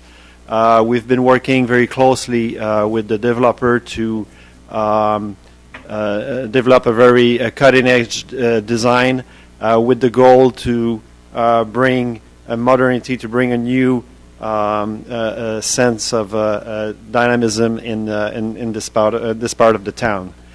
As Mr. Price described, you can see on the rendering, it's a simple building. It's a mixed use. We have 20,000 square feet approximately of retail on the ground floor. That corner on the corner of 19 and 167. We're providing some ground floor parking for easy access and success of that retail space. And on the 4th floor and the 5th floor, we're going to have quite spectacular office spaces that we think are going to be very successful. We've been using very modern material. You can see under rendering, for example, the extensive views of glass in the office space will give a very strong and appealing architectural look to the building. You are familiar with the site right now. The site is in a very sorry state. It's a vacant land. It's been vacant for quite some time. We really think that we have here an opportunity of show what can be North Miami Beach of the future. We hope that you like our architectural design as much as we do, and we hope that you'll give us the site plan approval that we request. Thank you. Thank you, Mr. Gervais. And I apologize for not remembering your name earlier in the Jennings disclosure, but... If I may, yes. I want to introduce Mr. Shay Sponder, who is the owner and the developer of this property. Mr. Mayor, I'd like to reserve some time for rebuttal in case there is a need for rebuttal. Okay. We'll be happy to answer any questions you may have. Okay. You want to ask a question right now, or go ahead? I'd like to make a comment. I think if you look at this project for our city and the meetings we've had, you know, they say in life some things are deal changers. This is a city changer.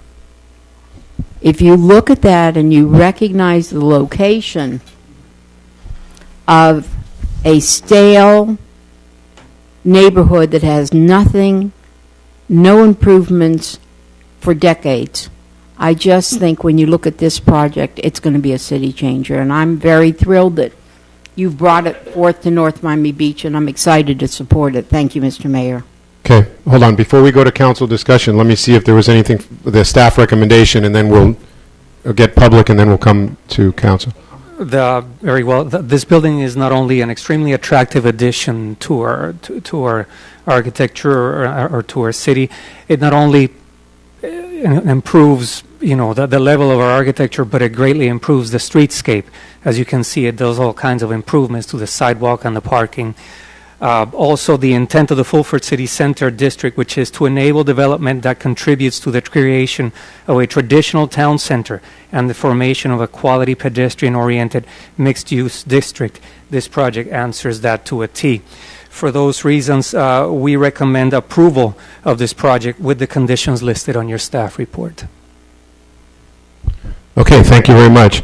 All right, let me, before we do council discussion here, let me go ahead and see if anyone from the public wishes to address the council on this particular resolution.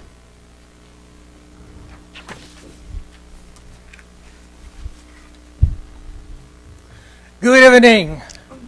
Good evening. Ladies and gentlemen, my name is Roland Veilleux. I live at 13730 Highland Drive, North Miami Beach, Arch Creek District.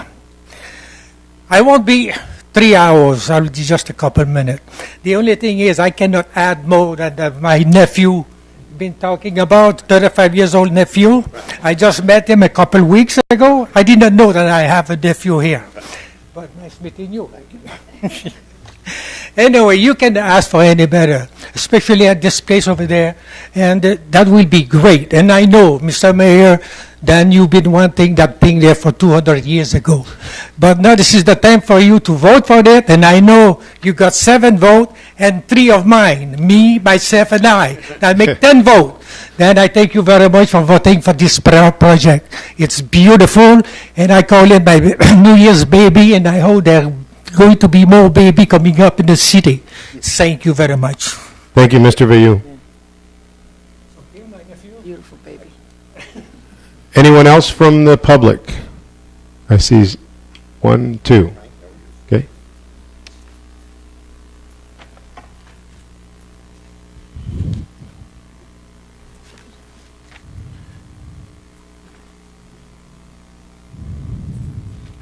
Good evening, Mayor, Council. My name is Frank Woland. I'm an attorney at 12865 West Dixie Highway in North Miami, and I represent Aventura Plaza, Inc., which is located at 1800 Northeast 186th Street, which is the abutting property owner. I'm sorry, 168th Street. I apologize. Aventura Plaza is a skilled nursing facility of 86 beds, and it's been in our community here for more than 50 years. With me this evening is Renee Leban, and Ms. Leban is the administrator of the facility. She is the nurse who is in charge. We're good neighbors and we're good citizens, and we're friendly, and we want to see growth in the city. And we think this is a beautiful building.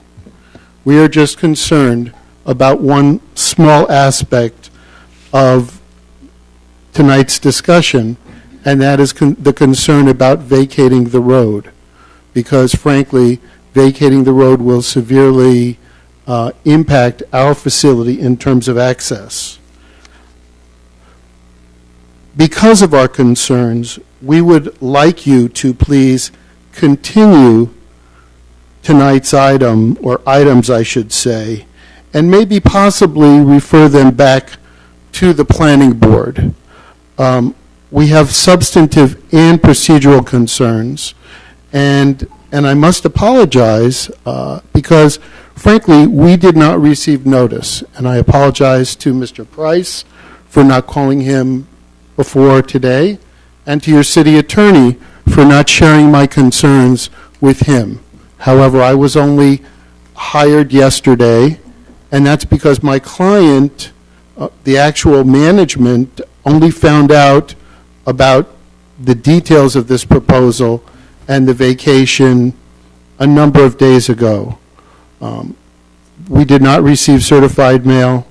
There was no notice posted on the bulletin board, I note. I don't know if the publication of the published agenda was timely, but we would like to have a discussion with staff and with Mr. Price and the architect, and this is probably not the place and the time to do that.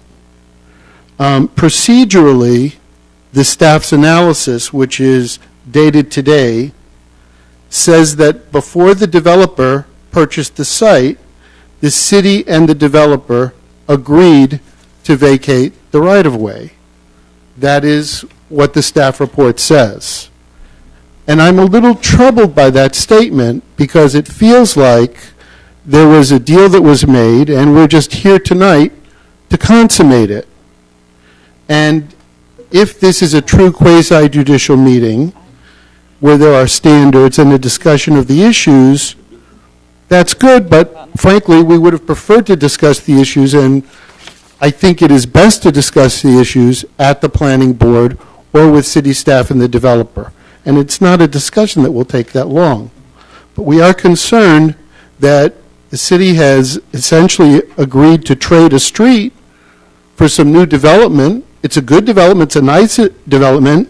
I'm just not sure that that agreement was appropriate.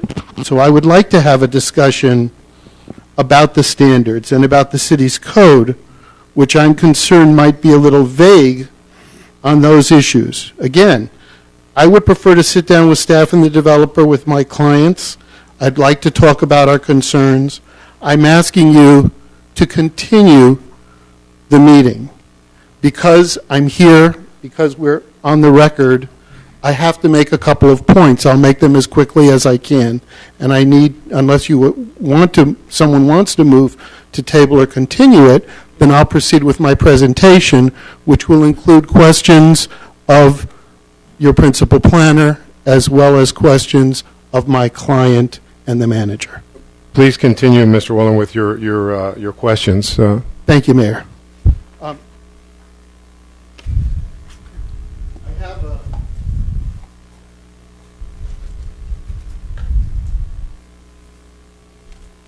While you get that, Mr. Attorney, Mr. Smith, if you would just, I've been making notes.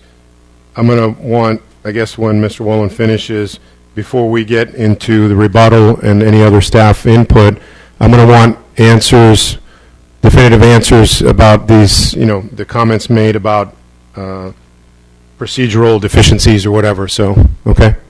No, we're going to. No, but when you get discussion, I have a question too. Yeah, no, we're going to get to that.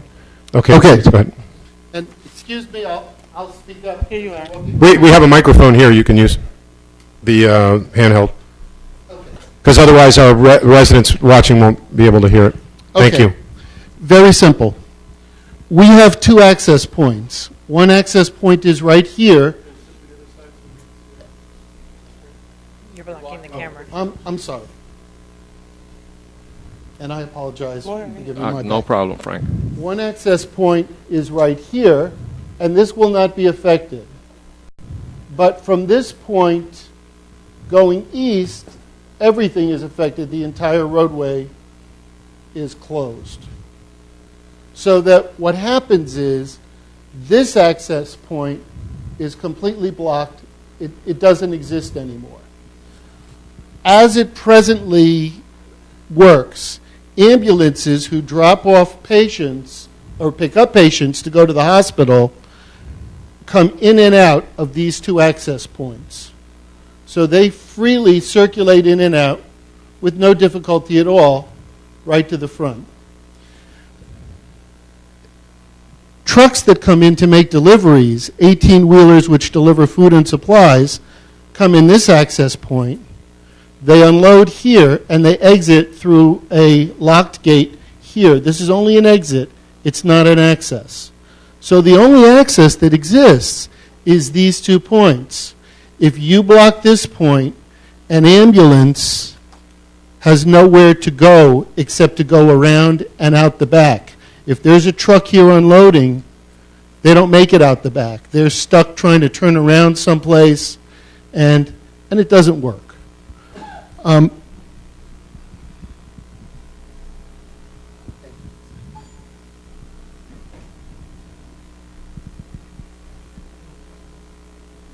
I believe the traffic study that was done does not address these issues. There was a prior proposal, I'm told, I wasn't here, I have no personal knowledge of it, but I understand there was a prior proposal some 5 years ago to develop a hotel on the applicant's property. I understand there was an agreement made at that time to try to address these same concerns so that the nursing home would have good access to their property. And I'd like that discussion to take place again now, not necessarily tonight, but I think it's a discussion that can take place. It's a nice development. We want to see it proceed. We just need to assure that we have the access that is necessary so that our facility and people's lives do not suffer. No one ever came to us and said, let's discuss the particulars of this project. I understand there were discussions over the years about the road, but with this particular site plan and this project, those discussions, to my knowledge, have not taken place. I have some questions now for Ms. Laban, if that's okay.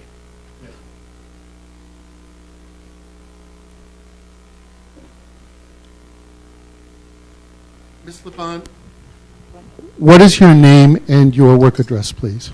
My name is Renee Laban, and I work at 1800 Northeast 168th Street.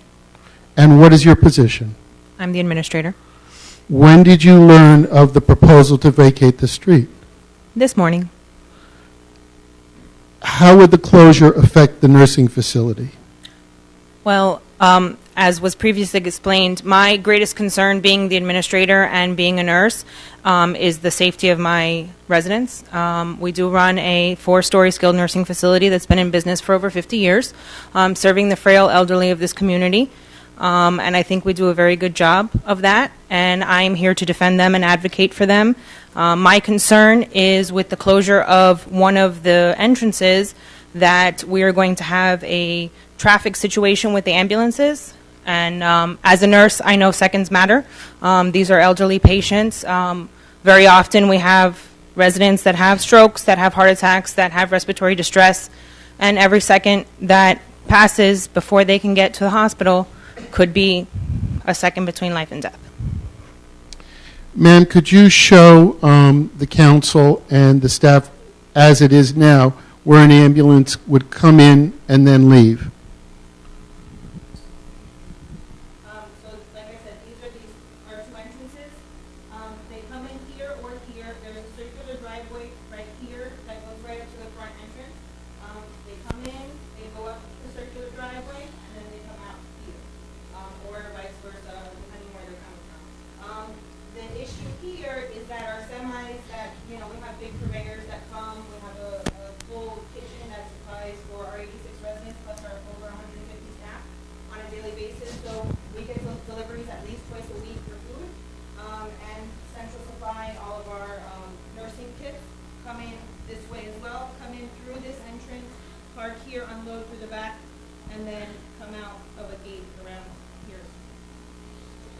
So for not just the ambulances, but everybody coming in and out of the parking area, which area do they come in and leave by?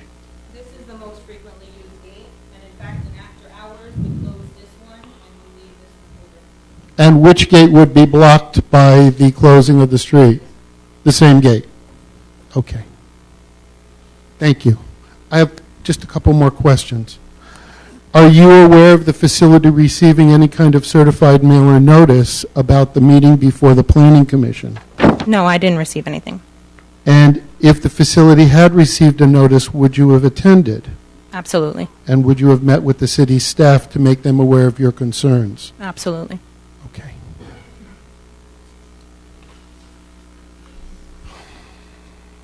I have some questions of the planner, Mr. Mayor, if that's okay.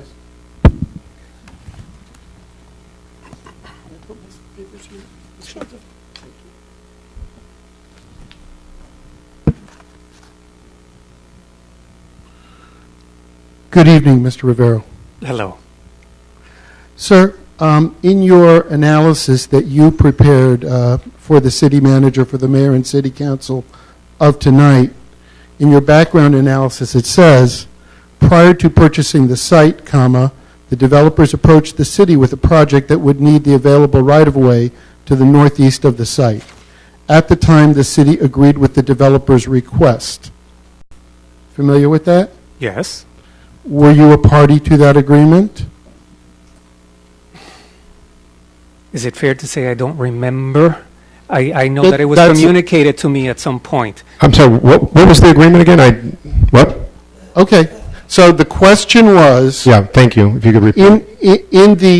in the memorandum, which is tonight's memorandum dated Tuesday, February 3rd, provided to the city council, and I'm going to hand it to the clerk and ask it to be made a part of the record.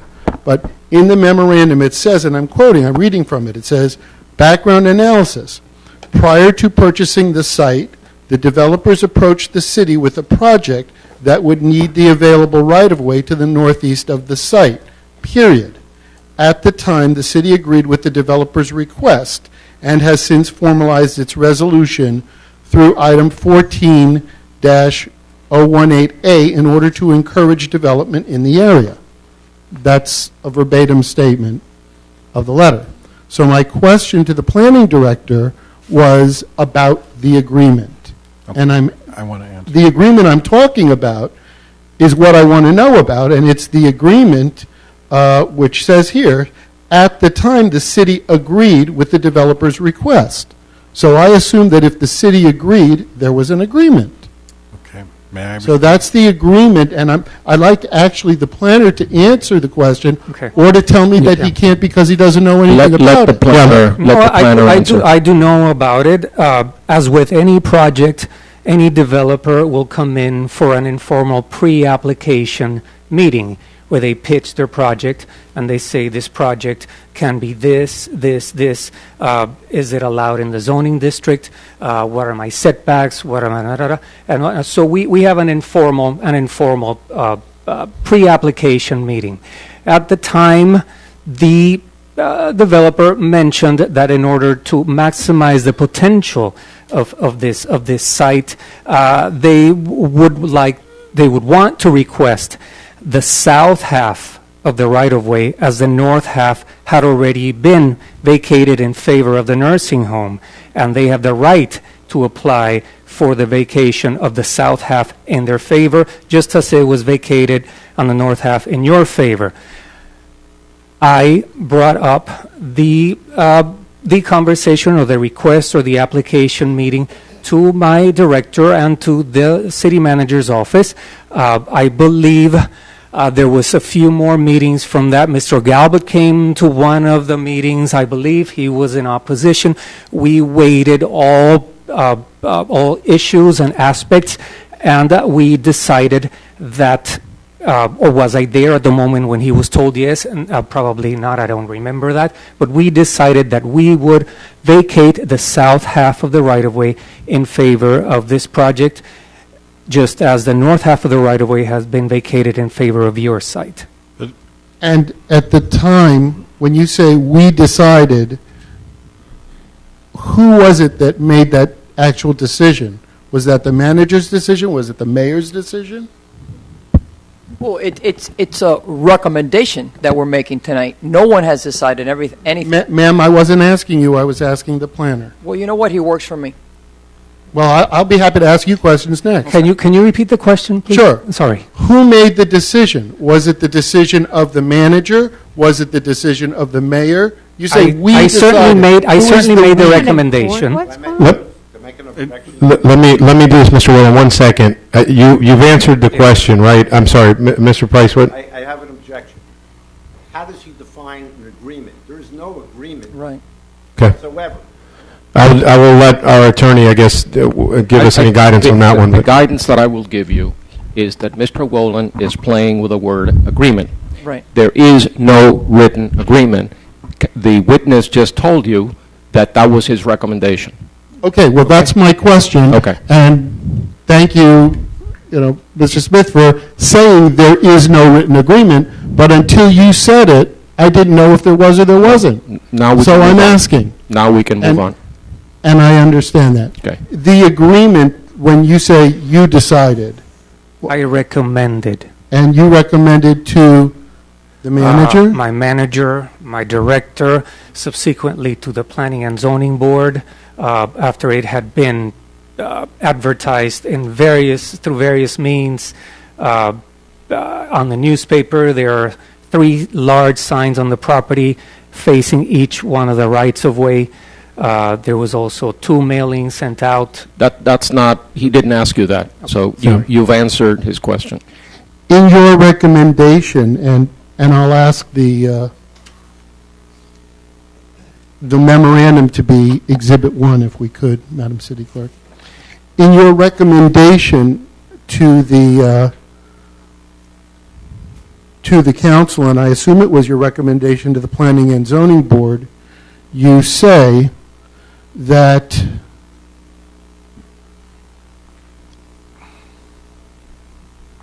the north half of the right-of-way has been vacated for 50 years with no negative impact to the public or private sector, comma, and vacating the south half of the right-of-way at this time will not result in any negative impact either.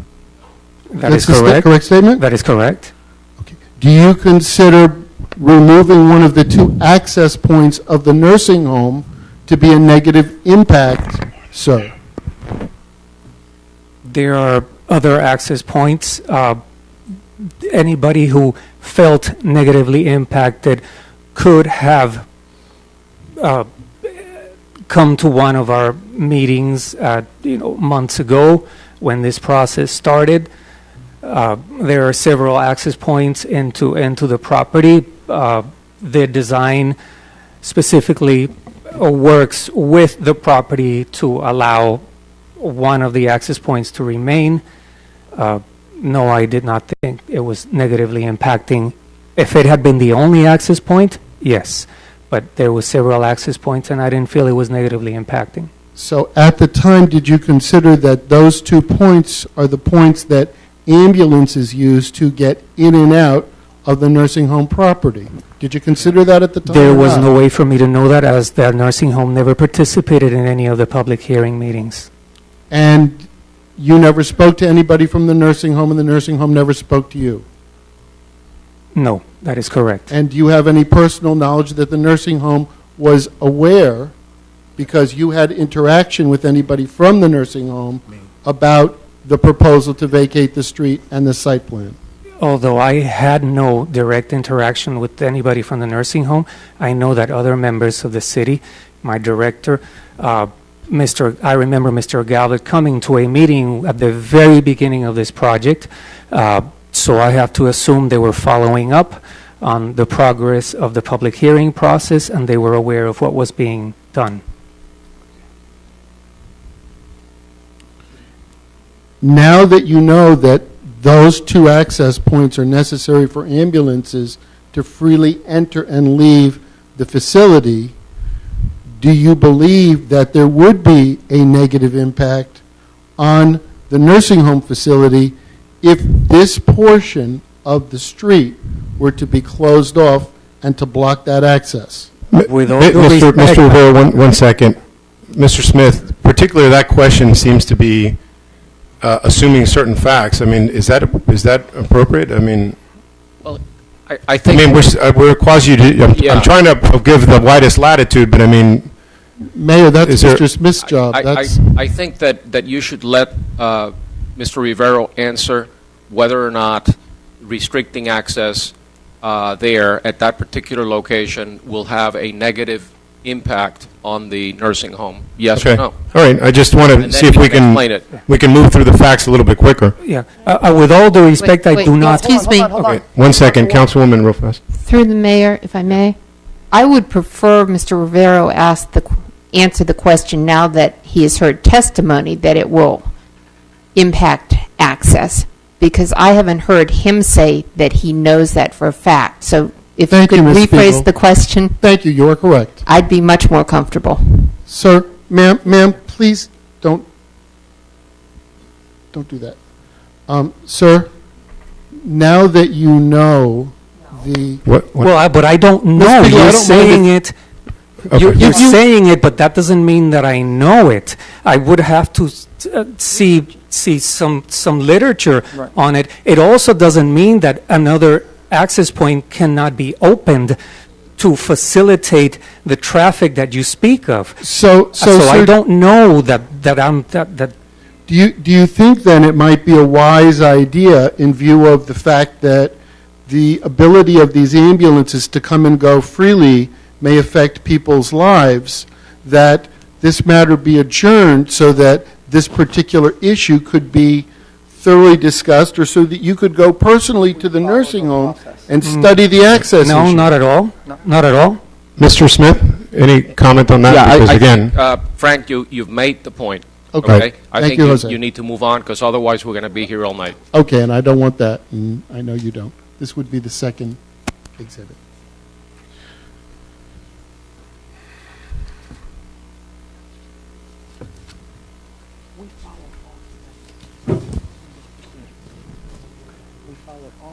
Sir, in the resolution itself, and I take it you drafted the resolution? No, I did not. Do you know who drafted the resolution? The legal department. Are you familiar with the resolution? Yes, I am. I'm going to read a statement from the third page of the resolution, verbatim, and it says, "The requested site plan approval is not contrary to the public interest or detrimental to the community and is compatible with the surrounding land uses while maintaining the basic intent and purpose of the zoning and land use regulations." Sir, do you feel that the closure of this access point makes this project compatible with the nursing home use next door?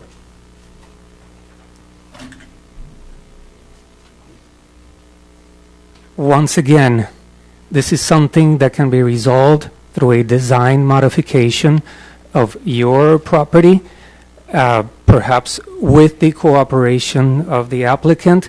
Had your client voiced such a specific concern before, we would have worked it out. It is compatible. It is a compatible use with the residential and commercial and mixed use surrounding the site. One gate does not make a project. Okay. I'm going to submit the ordinance as the third exhibit, and the last exhibit is just the site plan itself, which is a part of everyone's packet. And if I could ask, I think it's already part of the record. It is, and it's a resolution. It's not an ordinance. Okay, the resolution. Thank you. So I just have a question or two then, if I may. Thank you, Mr. Rivera. Thank you, sir. Thank you. I have a question or two of the manager. Yes. Ma'am, what agreement was referenced in what is now Exhibit 1, which is your memo to the staff, which says that it was agreed?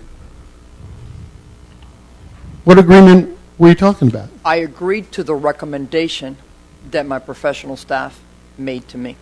So before the developer purchased the property, did you say to the developer, we will vacate the street if you buy the property? No. So to the extent your memorandum suggests that, it is mistaken, correct? In other words, may I see Exhibit 1? Which memorandum? Mr. Attorney, can I'm you going to read it. help us get through? Just read the section. And I will read it. Prior to purchasing the site, the developers approached the city with a project that would need the available right-of-ways to the northeast of the site.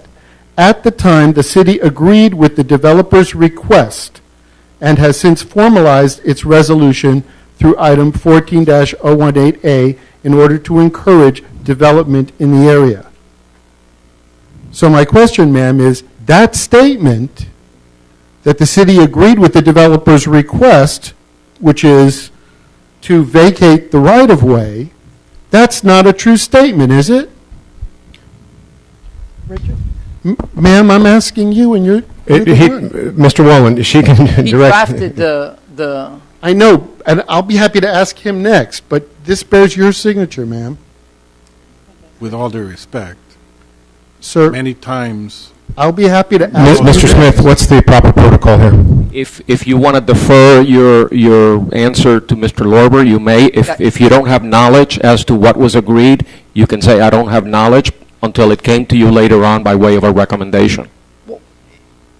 Thank you.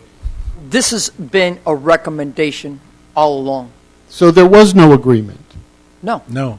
And the agreement for the consideration for the agreement was not so that you would encourage development in the area, right? Can you rephrase the sure. question? If there was such an agreement, would the consideration have been the fact that they were bringing new development into the area? No. It's not about new development. It's about good projects for our city. Okay. I don't disagree with you that it's a good project for the city, ma'am. I just disagree with a small part of the site plan. So we're clear. Sir, go ahead, Mr. Lorber. You wanted to say something. Thank you very much. Richard Lorber, Assistant City Manager in charge of planning and development. And I would say that on the cover page memorandum of this item, 2015-10, that the background analysis could have been worded a little more clearly.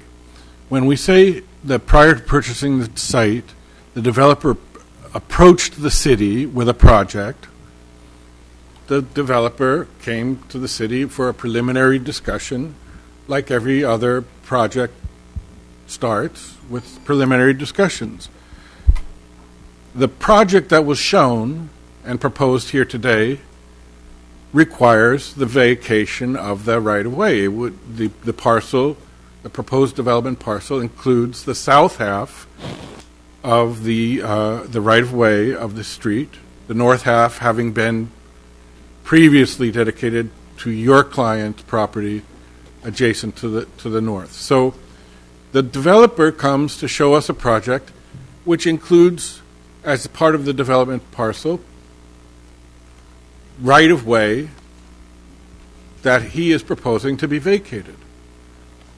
When I think the staff report says at the time the city agreed with the developer's request, it more artfully should have been written to say city staff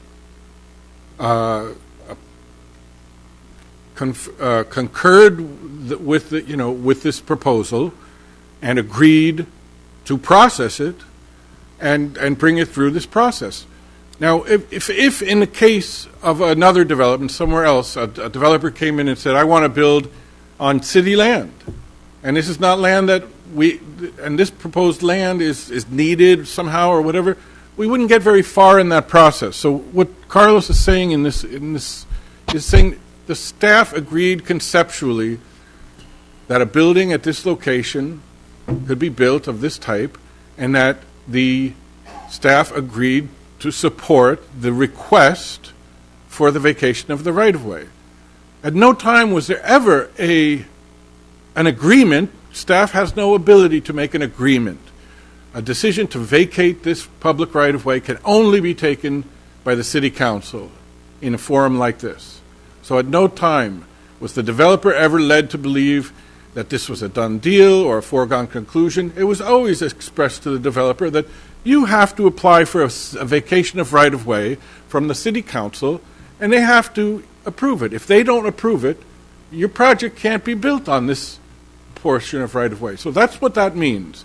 Please don't read into it anything else than that's there, but I am clarifying that it means... I'm reading it the way it was written, but I understand, sir, I understand your clarification, okay, so and I accept clear? it, and I don't have to go beyond that anymore. Okay, good. All right?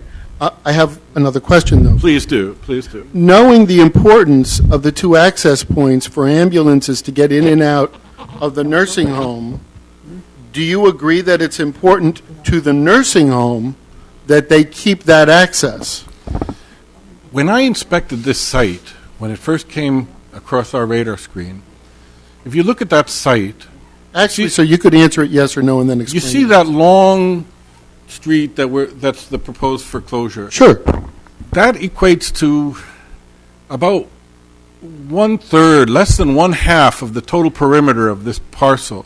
There is an entire street frontage to the west and an entire long street frontage to the north. So when I take the amount of property that would be affected, it's less than half the perimeter of your parcel. You have other driveway curb cuts on other portions. You don't open them. You have a fenced gate. But as Carlos said, slight modifications to your existing site plan could be accommodating of this, the proposed vacation. And as you know, your parcel got the benefit of the vacation several years ago. And normally in these cases, the one parcel to the one side gets their half, and the other parcel to the opposite side gets their half. So you got yours 15 years ago. Now the opposite side has come in, and it's the same thing. Now you ask if I think that there would be a problem. I don't think there was a problem because I inspected the site. I drove in there. I've looked at it. But I reached out to Russell Galbut, and I sent correspondence to Russell in mid-December. I told him that we were working on this project. I had heard that there was some opposition from the next door nursing home, and I offered to meet with him, and we really want to go over these issues with you because it's an important project to our city, to the CRA. As was detailed before, there's been no development here in the past, so the city is looking to see new development here. I reached out to Russell. He emailed me back. He mentioned Ron Lowy is the new chairman of the board, and they are wonderful people. I will love dealing with Ron and the board, and that's the last I heard. Did you reach out to Mr. Lowy? He had not reached out to me. He's That's copied yes, on the member. It's a yes or no, sir. No, I waited for, actually somebody else from this organization then contacted me and said, oh, it's great to see you in North Miami Beach. Everything's good. So, Marty Wasserman. So, look, I don't know Mr. Wasserman. I don't know Mr. Lowy. I knew Mr. Galbut from a previous job. I reached out to him, and we have not had any input from the neighboring property owners regarding this. This has been fully advertised, fully posted. We had a planning board meeting a few weeks ago. Nobody was here. We have the records of the documents, the notices that have went out. We have the documents that show the advertisement in the Miami Herald. We have photos of the signs in front of the parcels. Let me stop you, because you answered his question. Okay. But one of the questions that has come up, the name Russell Galbut has been asked or mentioned over and over again. Can someone please explain, why or who Mr. Galbut is in relation to this and why we keep bringing up his name? My understanding was he was a board member or a part of the organization that operates the nursing home. Okay. It may not be correct at this point, okay. But right. In fact, we reached out. As you yourself indicate, Mr. Galbut indicated to you that the gentleman who was responsible was Mr. Lowy and not himself, correct? Okay. Right, and he copied Mr. Lowy and said I would be hearing from him. Okay. So I have one more question of the planner, sir, and then I'll wrap it up and move on. And I appreciate the indulgence of this commission, and you're taking the time to let me ask these questions. Sir, Mr. Rivera, what ordinance or section of your ordinances has the standards or criteria that the city considers in making the decision of whether or not to vacate a right-of-way? All right, now he can answer it. I do not know the answer to that. That's fine. Off the top of my head. That's okay. I will ask the city manager, ma'am. Do you know? I do not know. I'll ask the city attorney. Mr. Smith, do you know? I'm not here to testify. You know what the law is. You were a mayor in North Miami. You're a land use lawyer. You know what the law is. Okay, I was just concerned that it was vague, but thank you for answering my questions. All right, Mr. Mayor, members of the commission, respectfully, this is a very nice building. my client is happy to see this building go up and happy to see new development in the city. We're only asking one thing. We're asking that we be given the opportunity to sit with the developer and to sit with staff in order to talk with them so that we can see what we can do and how they can help us in making sure that people's safety is not detrimentally affected by what you're doing. Thank you so much. Thank you, Mr. Rowland. Let me give an opportunity to Mr. Price to rebut. I will say as to the idea of tabling this, I am of the mindset that too often things have been tabled in this city, and people come to have their business heard and have their day in court, if you will, in this quasi-judicial setting. And, we're here. We're here. All the parties are here. It's time to do business. We need to resolve this right now. That's my feeling on it. But we'll hear from the developer's attorney, and then if there's any other staff input, and we'll go from there. Excuse me, Mr. Mayor, and you still have the public hearing open, and you have other speakers signed up to speak on the item. No, I'm just letting him know. Yeah. Wait. How many have signed up to speak? You have 2 other persons signed up to speak. Okay. No, let's. You can go ahead. I just want you to know. No, that's okay. Let's do this. Mr. Price, while it's all fresh in everybody's mind, let's go ahead and do this. There's an old radio show called The Rest of the Story. Let me give you the rest of the story, and it's an illustration of why you should not take a case one day before a hearing. This matter has been going on for 2.5 years. We have reached out continually to the representatives of the nursing home, including their legal counsel, to sit down with us and talk about our proposed project. We have been told repeatedly, and I think the mayor has been told repeatedly, that they don't want to sit down with us, they want to buy this property, they will not let any development occur on this property. That's right. And that is what we have been facing now. Your prior city attorney came to the conclusion without their written consent, I couldn't even file an application. That's not what the law provides.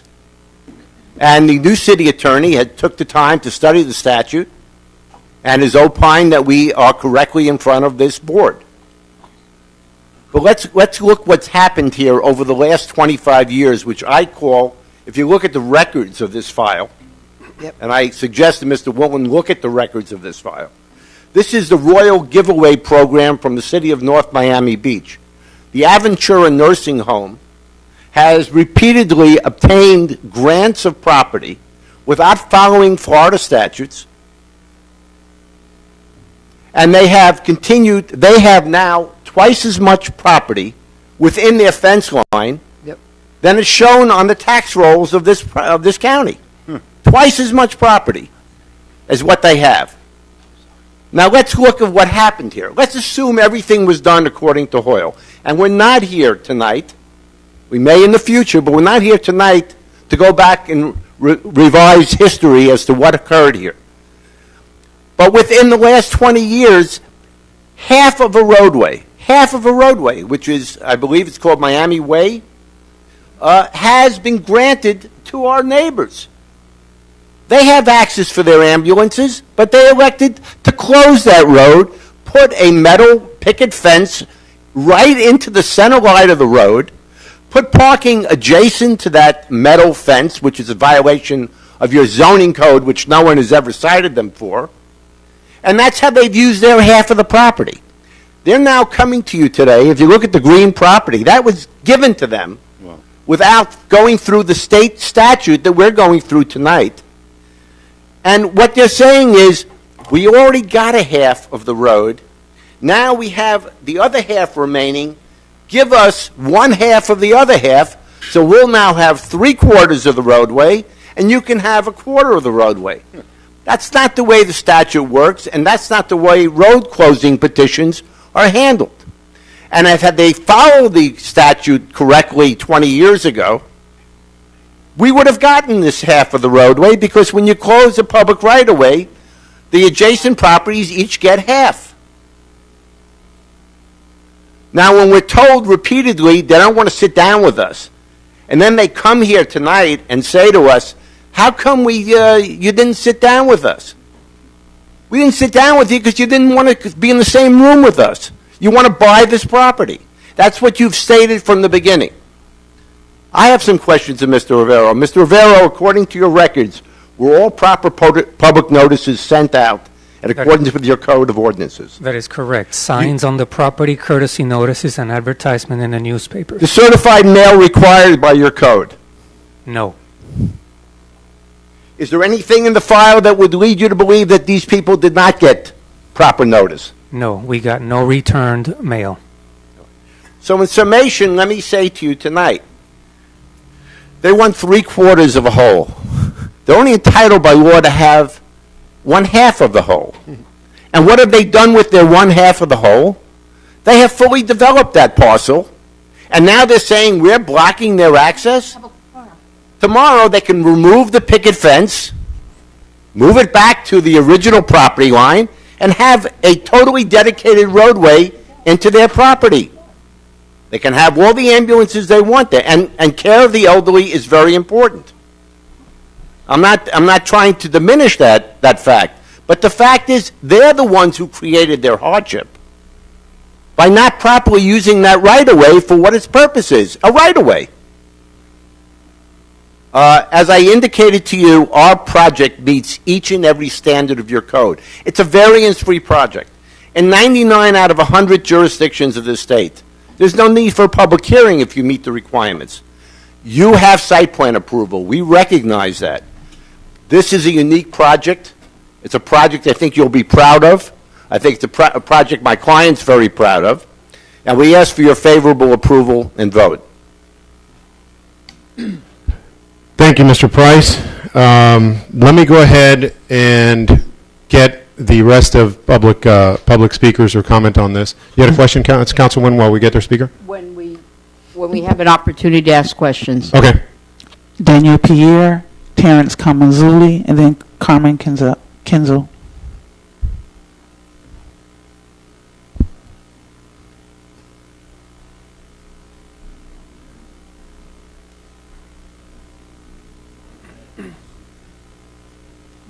Yeah, I was sleepy. I'm sorry.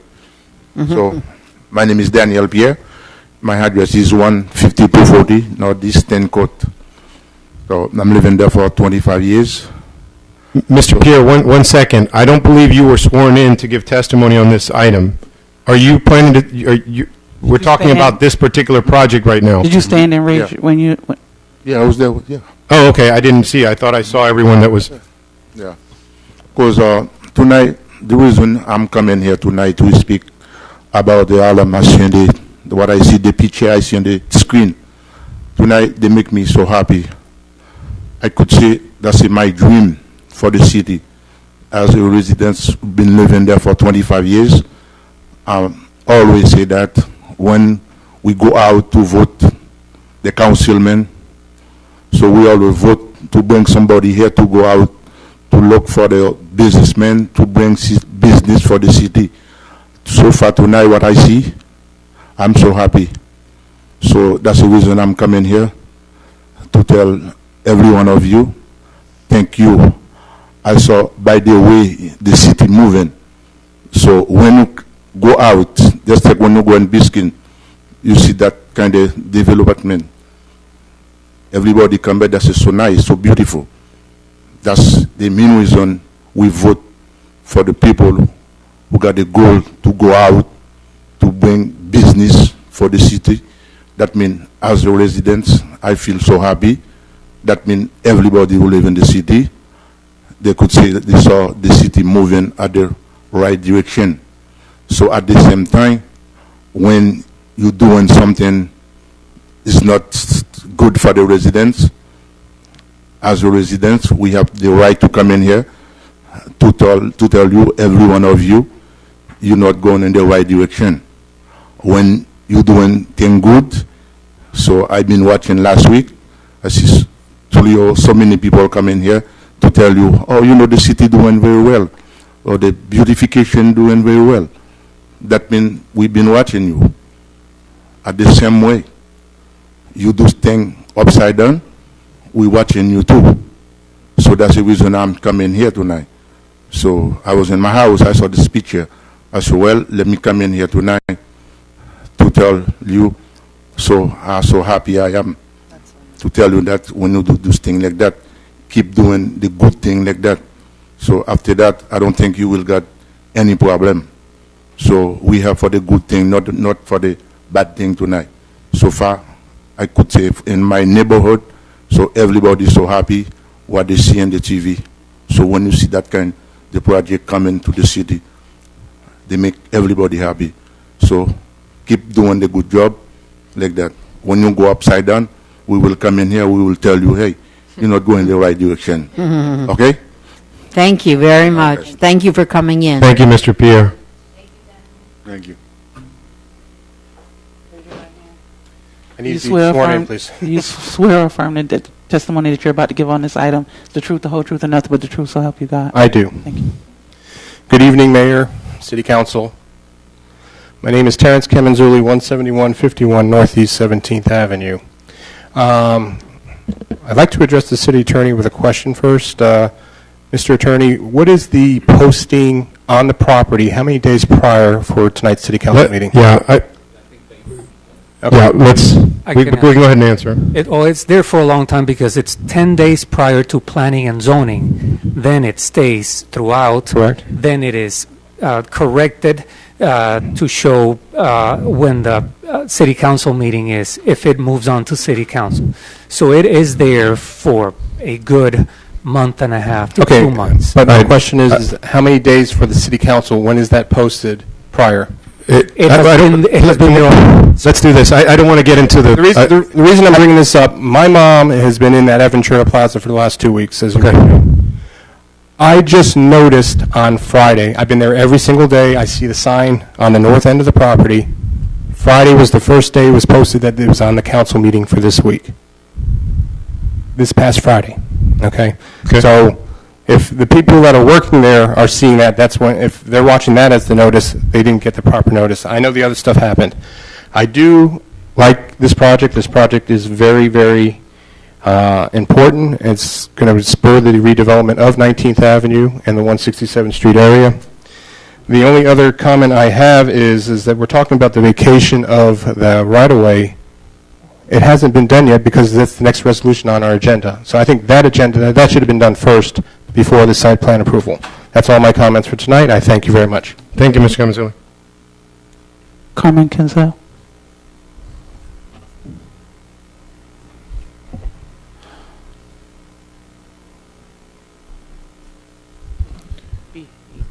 Name's Carmen Kenzel. Mr. Kinsel, were you sworn in before? I don't think so. Do you swear or affirm that the testimony that you're about to give on this item is the truth, the whole truth, and nothing but the truth, so help you God? Yes, I do. Okay. Okay. Name and address for the record, please. Carmen Kenzel, live at 1579 Venice Avenue, Fort Walton Beach, Florida. That's kind of distracting being up here. It's a good project. Excellent project. Okay? I remember responding to that building when I was fire rescue. I never had any problems going in or out of there whatsoever. Now, the question should be, those ambulances that are going in there, are they running a 3? Or are they transport ambulances that can take their time to drive around and get in there? That's the question. How many fire rescue calls has gone down in the last year there? Has the fire department been notified to the other side? Have they gotten statistics from them? To bolster their side of the story, that would be a hindrance to their ambulances if you closed it down. It's a good project. I just came up here to let you know about it. And funny thing happened. Mayor, I got frisked the second time since we've talked. It's getting ridiculous. Getting ridiculous. Thank you, Mr. Kinsel. That was the last speaker on this item. Okay, public testimony is closed on this. Mr. Rivera, is there anything else that you want to add? No. No? Mr. Attorney, before we get to our discussion up here, I wanted to clarify just a couple of questions that came up. There was, and I think you asked the planner, there was an assertion made that there was no notice and there was procedural concerns. does it, the answer we got, I think that was from Mr. Rivera, right? Did we get the answer on that? Did we meet all of the requirements for notice on this project? Yes, we did. Okay. Okay.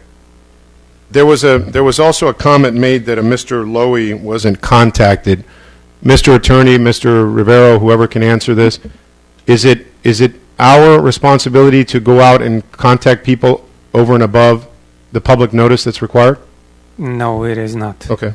All right. I would also add that I've been in conversations, at least my staff, and I can affirm that there have been meetings with other attorneys. I believe Mr. Wasserman and his supervisor, I believe they're at Greenberg, have been in my office numerous times and met with Sarah and Johnston and discussed these various issues.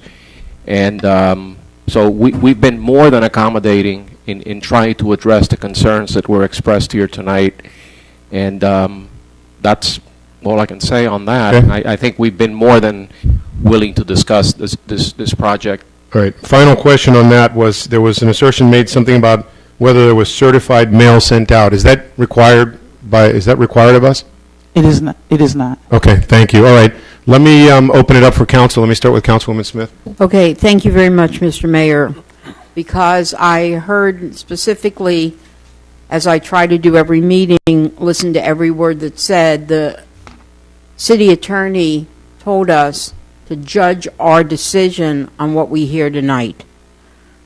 I would, having gone to the planning and zoning meeting and having never heard any of Mr. Wolin or Ms. Bond's testimony before us, I'd like to ask a couple questions. Ms. Bond, I've been to that facility, and there are numerous ways, because there's a lot of parking. There's parking on 19th, up to 19th at the point. There's parking in the back, and there's where this road abuts, and there's room in the front. So is it not feasible that the adjustment of your building could be adjusted to accommodate what you appear to have as your dilemma? I don't believe so.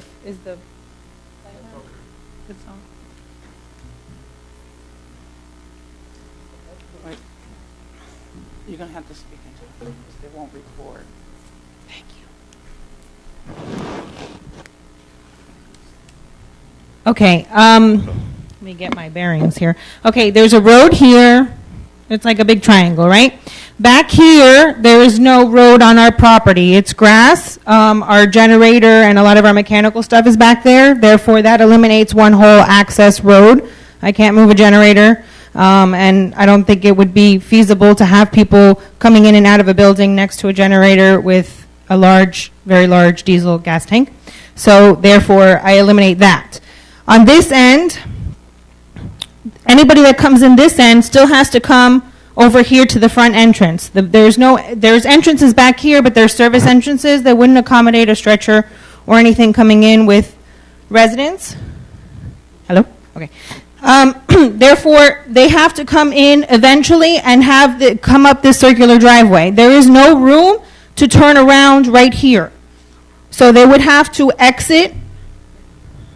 There's no room for them to actually turn around right in there.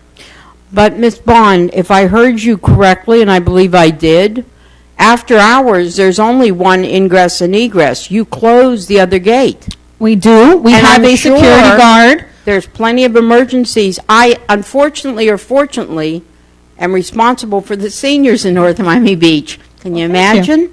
We should and talk. so I do know that you must have emergencies at night with only one gate currently open. Correct. But we do have a 24-hour security guard who, when he sees any ambulances coming in, they would come in through this entrance, and he automatically would open this entrance as they're loading the patient in so that it's available for them to exit that way. See, this is if the mayor's comment is something that we also have to address, which it is, that many times people come before us and it's delayed, delayed, delayed.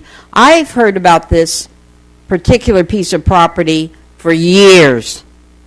And at the same time, with all respect to Mr. Woolen, for years, the hospital has used half the road. So I did speak to the manager. Yes, I did speak to the manager.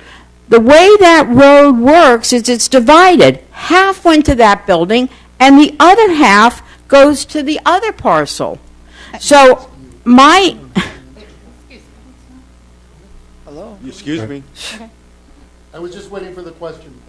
No, the question, the thing that I'm trying to see, and Ms. Bond, this is no reflection, if this is going to be something that's concerning of you, it can be corrected. There's no way in construction it can't be corrected on your half.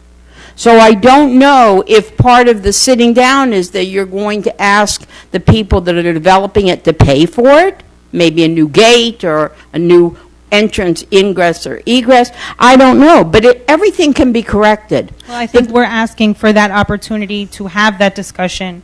That's what we're asking for. I'm not here to Okay, so ask.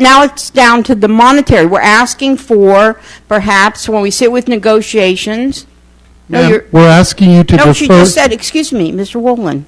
She just said we're asking for that opportunity when my question was, did you want the builder to be able to participate in making the correction? And she said we'd like the responsibility to sit down for that discussion.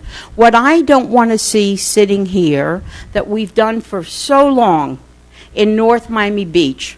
You see, people don't understand it, but I'm going to explain it for the 12th time. If your chlorine prices go up, unless you increase the taxes, you have to have revenue to the city. And in order for us to have revenue to the city, we need to bring in somebody that not only is capable, but they're willing to develop in our city because they think that they themselves will have a return on their investment. So what I'm trying to say is hearing you, I'm hearing everything from both sides. I just know that it can be corrected. I just know that for how many years has the hospital been using exactly what these people are wanting to do? So it's a question of correcting the hospital. Ma'am, actually, we do have a property interest in the right-of-way, which is actually a public easement that the city has, which we benefit from in access to our property. Which part is the public easement? The part that you're using or the part that we're asking to use now? When a road gets vacated, normally, as you have, and Mr. Price has pointed out, normally the adjacent property owners each take half. As it happens, when this road, or the half that we occupy, was vacated, the remaining portion has been, and is today used for access by us for these ambulances and for all the other vehicles that come in and out of our property. Now, we believe that as an adjacent property owner, taking advantage of that access, that we have a property right, and we would like, again, we think that the way this is come down, because it appears to be an agreement, it appears that the city's ordinance is vague and there are no standards, although we do recognize the value of bringing new development to the city, and we want to see it happen. We would probably be very much in favor of a variance so they could have just as many square feet of development without, or without impeding that Mr. Rowland, access. Let me stop you there because she asked the question. I think you guys gave the answer. I don't want to have a endless go back and forth. All right, Thank you, said Mr. or Mayor. anything further? Or? No, I just want to ask our staff, because I keep hearing about this agreement, and maybe Mr. Price could even help me out here. Mr. Price, did your client buy the property with an agreement in his hand that he was going to get the road? No, my client purchased the property with an understanding that we would have the capability of going through a road closure process. There were no guarantees or whatever. That's what the process is we're going through now. It has taken us over 2 years to go through that process. No fault of the present administration, but the prior administration was not letting this progress. Well, and I will tell you quite frankly that I sat here with the plans for the hotel, and I also want to say, and Mr. Price, thank you for clearing that up. Having gone to the planning and zoning, I believe, Mr. Mayor, was it you that suggested we all go and listen? And because of the Sunshine Law, we can't talk. We can only listen. But we do listen, and I've been to other planning and zoning meetings, and when people object, they come to the meeting. Nobody objected. I sat at that meeting. In fact, I was the only one, I believe, maybe Councilwoman Spiegel, but I sat through the rest of the whole meeting only going to hear this. So I just can tell you that I'm doing exactly what the attorney instructed me to do based on what I have heard so far, with still to hear my colleagues' comments. I don't understand where the objection waited till the 27th hour. I don't understand where the objection can't be corrected by the building that's already there. And I don't understand why a city that not only is progressing with the desire to do it and not have people drive through our city, but stop in our city and enjoy our city, and the residents enjoy more for themselves in their city. I don't understand why every time a project comes through, it has to be delayed. I still am, as far as I can see, hearing everything, am very much in favor of this project, and I'd like to hear my colleagues' comments. Thank you, Mr. Mayor. Okay, Councilman DeFilippo. Yes, good evening, everyone. You know, it's funny, Stanley Price said it best. You know, there's two sides to every coin, and it's great that we get to hear those both sides. And the fact that our staff has stood up here and told us that they have made the proper intent to extend invitations, that Mr. Price, who is a lawyer, sir, for how many years? Too long, sir. Too long? Okay, well, too long. Long enough to know the protocol when something of this magnitude is taking place. You must respect the fact that this man knows duly what to do. So I don't question that for 1 New York second. We have shown concern. We have shown willingness. For many, many years, you have bared the fruit of the vacation of the rights to your side of the land. Unfortunately, until this opportunity, nobody has come up and brought us a project of this magnitude that would induce us to have the opportunity to contemplate the idea of vacating the other half of this road. It's now come before us. The opportunity to see North Miami Beach move forward. That is what we need to hone in on. We are responsible. We've looked at your property. I have gone on that property. I have seen the opportunities you have for egress and degress. As a developer, I see the opportunity for you to work around what you call an encumbrance. So I feel at this time, this project that's being proposed to us has the ability and sustainability to move forward without hindering your property, with proper measures put into place and maybe some accommodations being made. And therefore, I like what I see. I think everything can be worked out. I think if you humbly come to the table and realize that this developer has his heels in the ground and is going to build this project, that you will work with them together as your neighbor. And therefore, I will be voting in favor of this project. Councilwoman Spiegel. You bypassed me. Again. Who actually owns this property?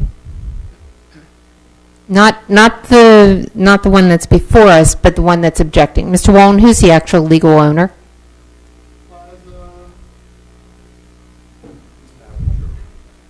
Aventura Plaza Inc. Can you say it on the record? Yeah. For the microphone, because otherwise it won't come out. Aventura Plaza Inc.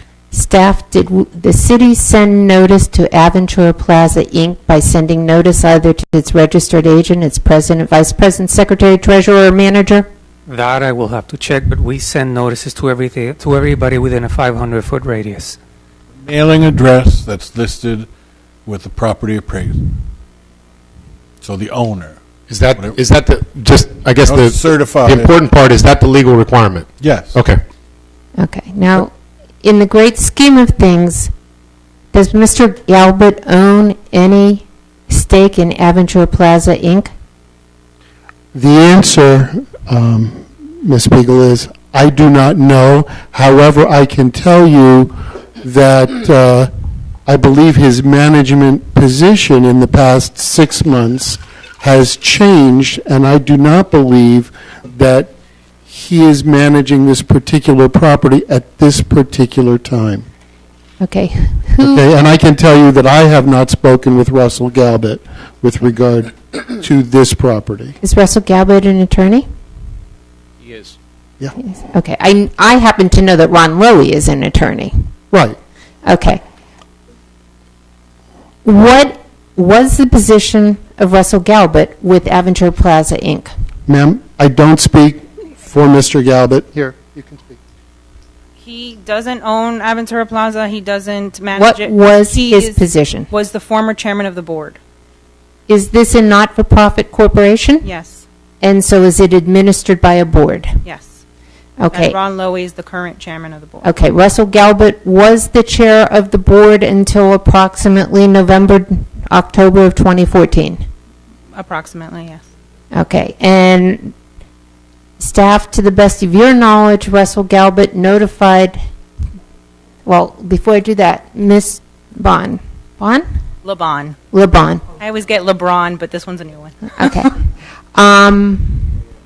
Lebon. The good. Ron Lowy is the current chair of the board? Yes. And staff, to the best of your knowledge, Mr. Galbert notified Mr. Lowy of these pending issues? By CCing his response to me, to Mr. Lowy was aware. Okay. Mr. Wallen, Ron Lowy, the chair of the board, is the same Ron Lowy who's a member of the Florida Bar in good standing? It's the gentleman we both know, yes, Thank Ms. you. Spiegel. Okay. But as to what awareness he had, I can't say, and I don't think anyone here can say. I think the only person who can say that is Mr. Lowy. Okay. And Wasserman? Now, I can who retained you? I'm sorry? Who retained you? I was retained by Mr. Lowy. Acting Retained by Mr. Lowy yesterday.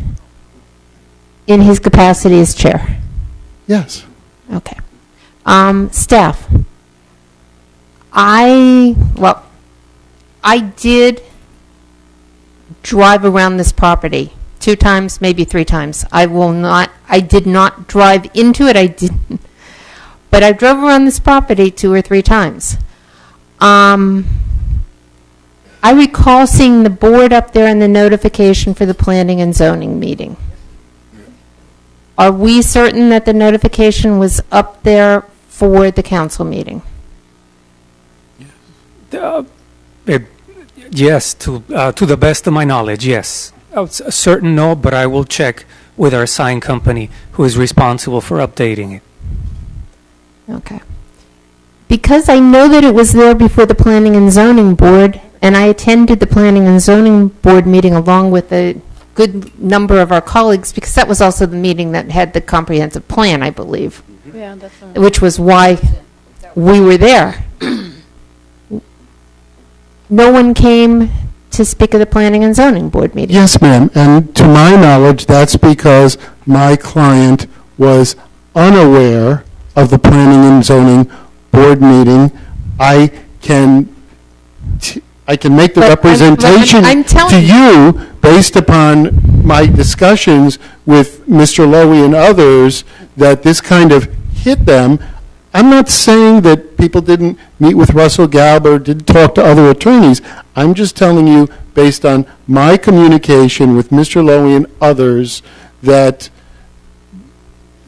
they came to understand within the last however many days that this road was going to block the access to one of the two main access points to this nursing facility, that the administrator has so testified. I'm giving you my understanding. I know because I looked, it's not on the bulletin board. If it was published in Neighbors on January 26th, which I don't know if it was, or if it was a previous publication, but if that's the date, it wasn't necessarily 10 days prior to the meeting. So I'm just talking about realities, which you can appreciate. And I'm talking to you about the reality that I know when I drove around that property, those 2 or 3 loops, that the planning and zoning notice was up there for the public to see. I sat through that planning and zoning meeting and no one came. That was in January, correct? Staff? It was on January 12th. Okay. By then, Mr. Lowy was chair.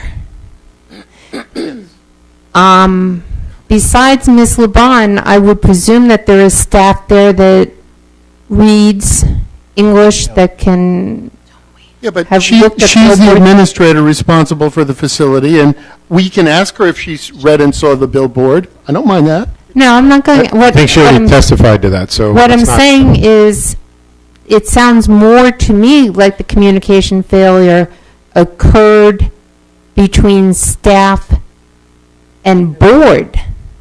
Ma'am, our goal is not to stop this development. It's to try to fix the problem of the access. Mr. Rowland, But- can we just, okay. we've heard that, please. All right. Let's try to. And Mr. Wallen, I'm still trying to figure out what the explanation is why no one came to the Planning and Zoning Board meeting. Ma'am, the simple explanation, which you may or may not choose to accept, is that my client did not know about it. And your client being the chair of the board. That's right. Okay. And the administrator. I mean, we could poll all the people who work for the organization, there's a lot of them, but those 2 people did not know about it. You got another shot. Um, Come back. No. Okay. You know, I asked, does your client have the paperwork whereby they acquired their half of that right away? I can tell you, I was at your city clerk's office late this afternoon because I was retained yesterday, and I did review ordinances and resolutions. And I must say, the young lady there in your clerk's office, I think it's Mabel, she was very nice and very helpful, and as the city should be proud of her. She's really... Marva. She was as nice could be, and y'all are lucky to have such a competent lady in your clerk's office. But I'm guessing that's a no. He didn't answer your question. I'm guessing that's a no. since I'm familiar. Okay, please. I haven't read a title report, but based on the ordinances and resolutions that I've read, plus I have a certain amount of knowledge as a property lawyer for more than 35 years, and I would, kind of take it that, notwithstanding what Mr. Price has said, that a situation where you have property which is under fence and which I believe, I don't think anyone here wants to make that an issue, but if you do, you can. It's okay. We're just dealing with the access issue, Okay. which is That's a very long answer to a prefatory question, and this is a curiosity question. Go ahead. Where did your client get the right to fence in stop signs? Ma'am, I don't know that we fenced in any stop You signs. did. Then you haven't driven around the property and looked. I drove around the property this afternoon, but I didn't see that one. Okay, let's move over here. Vice Mayor Martel. Everybody, we can come back and we can get another. I've listened to everything that's gone back and forth, and in my perspective, I think that in order to be fair to this new project, it's only correct to allow him to have the right-of-way that is his portion that has already been granted to the other property. In addition to that, when looking at what was brought forth with the ingress and egress coming in on both ends, it's interesting that you're going ahead and stating that this would be an issue, but at nighttime, it already is closed. At least the one on top is closed and the one on the bottom is left open. So you've only got one entrance regardless. I think it's really a shame to not approve the other project for issues on this other property, which can be corrected within itself. In my opinion, I greatly would like to see this project go forth. And in addition to that, one thing that I am going to request is that there be before and after shots, because what there is today and what you've shown us, I mean, it's day and night. And this is a milestone for our city. This is an amazing project that's going to just change the whole look of 19th Avenue, and I look forward to it. So you've got my approval. Councilwoman Kramer? Well, I certainly concur with Vice Mayor Martel, and I certainly commend our staff for doing their due diligence on this property that hasn't been done, as Mr. Price made us aware of. I mean, we already, I think, knew about that, but brought it up once again, that this has just been neglected for so long. But what I do want to say to the property owner, you hired a great architect. The architect I met with oodles and oodles of years ago, and every architect that comes near me or any developer certainly knows how I feel about cookie cutter, and this is far off from being cookie cutter. It looks something that you would see in Europe somewhere. It's just super modern, super beautiful, super exciting, and just another feather in our cap to show where our city is moving. So thank you very, very much for that awesome design. Okay.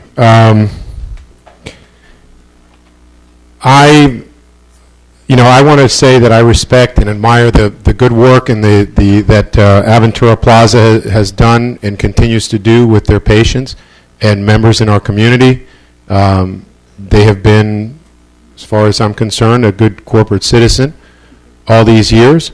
But I really, really think that it's completely unreasonable, and not only unreasonable, but completely unfair to this applicant today, and not just to the applicant, but really the residents of this city who stand to benefit from a positive redevelopment of an eyesore property. And for someone to come in at the last minute and basically make a bunch of assertions that really are just anecdotal things that are not really supported in the facts. And whether I think the project is beautiful or not beautiful is not even relevant. This is a matter of rights. An applicant and a property owner has the right to come in and apply and get a permit, get approval for a project that's within the city's guidelines. And the benefit on top of it is that this is a beautiful project that is going to be the catalyst for what is going to be a complete renaissance up and down 19th Avenue and our MUTC district. So I'm definitely in favor of this. And, just to comment a little bit about the comments that kept coming out about people not being aware of it, quite honestly, I have been in several discussions on this. I mentioned before that folks from Aventura Plaza had come for a meeting. I don't drive down 19th Avenue every day, and I find it really, really hard to believe that Aventura Plaza did not notice the same sign that I've been noticing and that other colleagues have noticed there, basically right across the street from them. For anyone to say that they did not know about this, I really find it hard to believe. So, bottom line is, staff recommends this. Planning and Zoning approved it and recommended it unanimously. Why did they do so? Because it's a good project. It's good for the city. It's good for the residents of the city of North Miami Beach. And quite honestly, I don't think that this impacts the adjacent property owner, aside from all these other issues about whether they took their half of the property before or whatever. Not even, based on what I've heard today, the testimony, the expert recommendations, I'm 100% in favor. This is a good project for the city. I'm voting for it. Yes? Thank you, Mr. Mayor. Before we vote, I'd like to ask the manager, I felt that one of the residents, when Terrence came up, brought up a good point. What was the thinking in staff in reference to having us vote on the project prior to voting on the land? I think that's what it's supposed to be. Go ahead. I think in many ways we agree with Terrence's statement, but the city attorney and staff decided that it didn't matter which order. So many times when we have these kind of things, we'll say, let's open the discussion over both. We've really been discussing both the site plan and the vacation in one discussion, but we'll need to vote. Well, my on each question one to the individually. the attorney is, should we take it out of order then and vote? It's really not out of order because they're both joined at the hip. Without one, you can't have the other. So whether you vote for one or the other, they're both contingent on each other. So it doesn't matter which one. Okay. Thank you, Mr. Smith. I All just set? wanted Anyone? that clear for the record. Thank you. Okay, sure. Motion? I was so busy asking questions. I just want to comment that this was a very exciting project when it came before Planning and Zoning. The Planning and Zoning Board, who I happen to think is the best board in the city, almost enthusiastically was in favor of this. And that's one of the things that we consider is the recommendations not only of our staff but of the Planning and Zoning Board. It's an exciting looking project going on an eyesore of a piece of property. I remember when it was a gas station and then when it sold flowers and then it's been sitting vacant forever. Grocery store. And I do have a very hard time with someone waiting until absolutely, it's not even the 11th hour, it's the 11th hour and 54 seconds. And so I'm going to vote in favor of this too. Okay. No one else? Okay. Madam Clerk, you want to take a roll call vote on this? Yes. Councilman DeFilippo? Yes. Councilwoman Kramer? Yes. Vice Mayor Martell? Yes. Councilman Pierre? Councilwoman Smith? With pleasure, yes. Councilwoman Spiegel? Yes. Mayor Vael? Yes. The item passes 6-0. Okay, The second item. Yeah, now we're going to bring it to the table, Resolution 2015-11, if we can get a motion. Make a motion to bring it to the table. Second. Okay. Mr. Smith. Mr. Smith? Mrs. Smith? Yes. Let me find the resolution.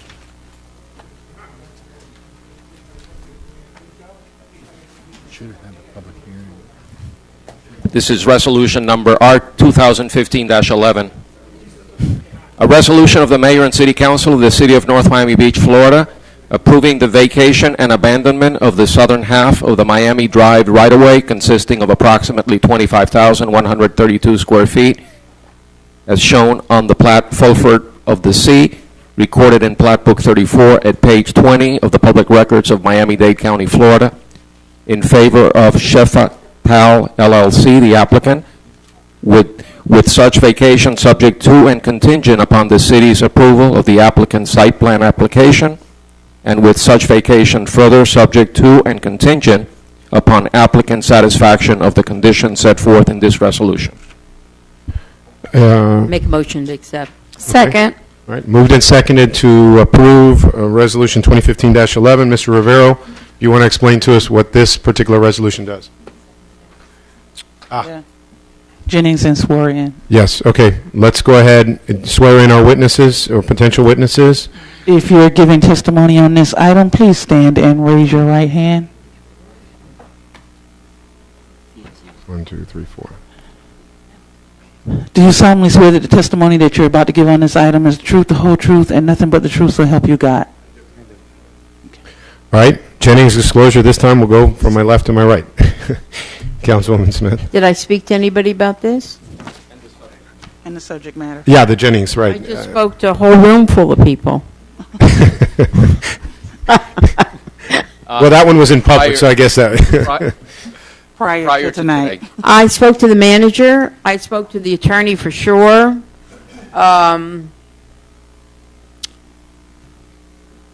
Again, I just said it was nice to see Mr. Price. We've known each other many years. Okay. I spoke to staff. I spoke to the planner, the manager, the city attorney. I attended the Planning and Zoning Board meeting. I attended that too. I drove around the property. At the conclusion of the Planning and Zoning Board meeting, I unsuccessfully asked Mr. Price if his client was interested in being a sponsor for the city's Heart Health Walk, and have not, to this moment, received a response to that. Do we need to say about all the staff, because the list could get really long? I mean, okay.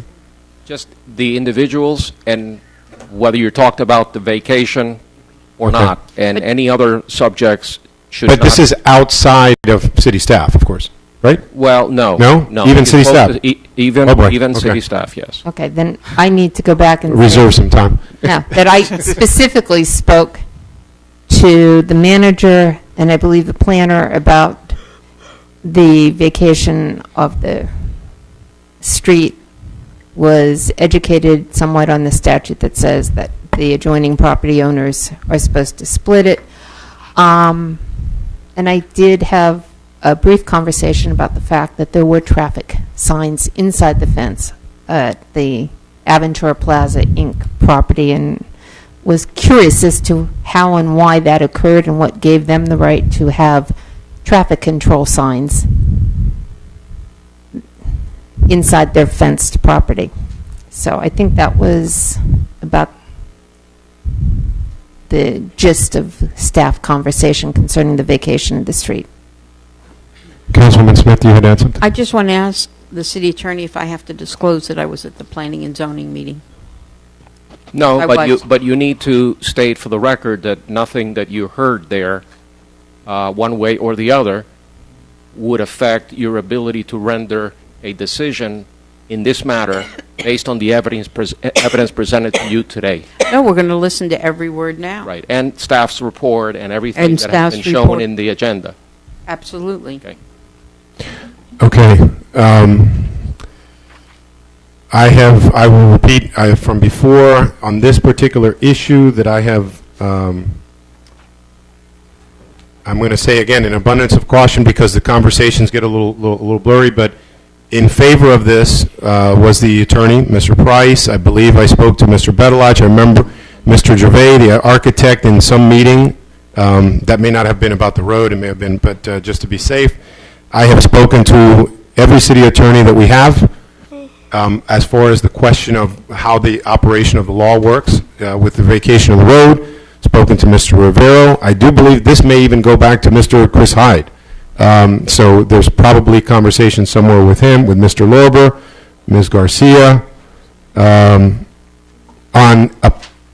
I guess opposed to it, there was a meeting on the fourth floor where I do remember Mr. Galbert. That was when I met him, and I believe an attorney that he had. I just don't remember the name. So, but it was not Mr. Woolen.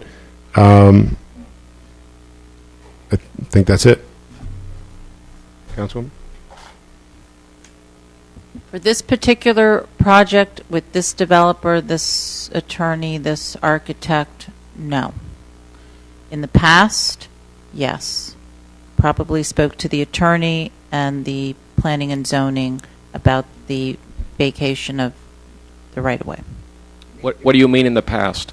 Well, when other projects have got in that particular, not this group, but the group in the past. No, that wouldn't be Okay, relevant. but hey, you know. Okay. No. Vice Mayor? Nobody. That's easy. I have spoken to staff briefly about how successful this project would be in our city. As far as to that, I have not spoken with anybody else in any way, shape, or form. I did attend the planning and zoning meeting. I did remain silent as we are not instructed to speak with anyone for this particular item. And the last particular item, I was at the meeting and did not speak with anyone either, for the sake of clarification. I think you have to add Mr. Rivera to my list, please, Mr. Mayor. So noted. All right. Mr. Rivera, okay, we got Jennings out of the way. We've got our witnesses sworn in. If you'll kindly explain what this resolution is doing. I know that we just went through a lot of it in the previous one, but if you'll give us the explanation for anybody who may be just tuning in. This resolution allows for the vacation of the south half of the Miami Drive right-of-way, which makes this project possible. And as with the project, we recommend your approval of this vacation of the right-of-way. Okay, thank you. Mr. Price, you want to present for the project? Yes. Stanley Price, 1450, along with Wendy Francois from my firm, Bills and Sunberg.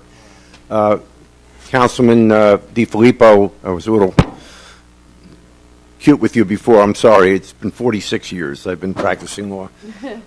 Let me incorporate the entire transcript of the previous hearing into the record. Let me indicate that the provisions of the Florida statutes we believe have been totally complied with on road closure and vacation of streets. In an abundance of caution, I recognize the city attorney's decision that this is quasi-judicial. I respectfully disagree. I believe this is legislative in nature because it's based upon a statutory requirement under Florida law. But I think there's nothing wrong with an abundance of caution being safe than sorry. But as indicated to you before,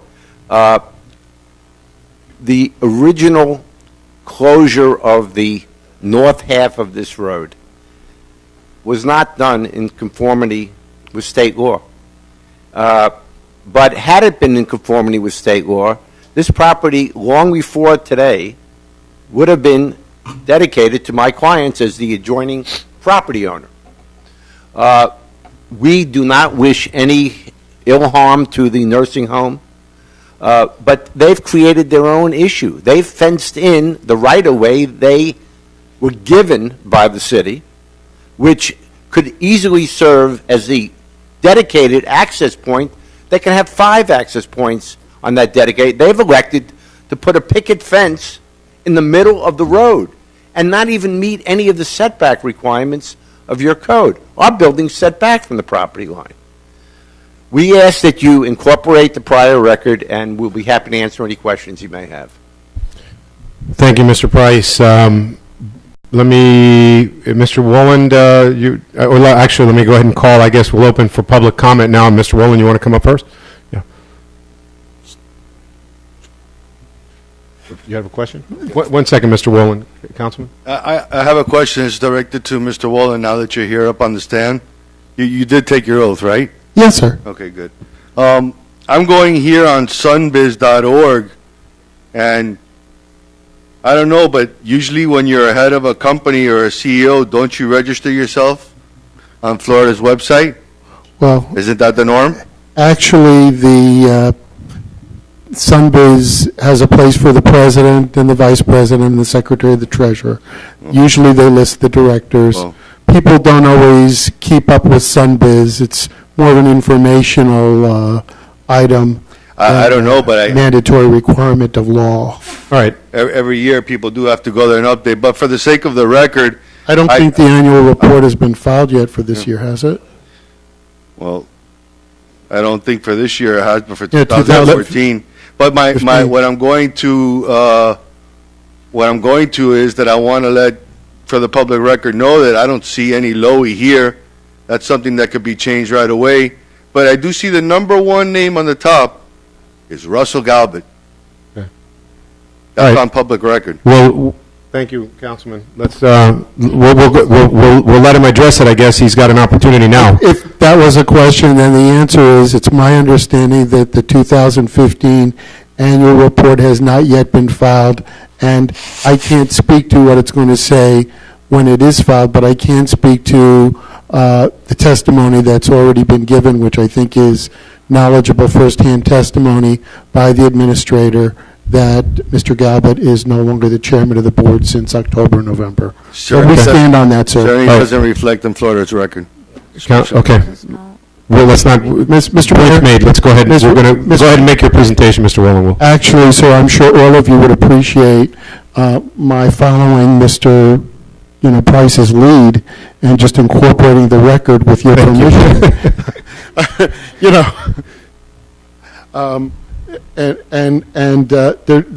are a couple of little things that I want to add, if it's okay. Just a few questions. Is that all right? Yes, of course. Thank you, and the rest of it will just, be incorporated.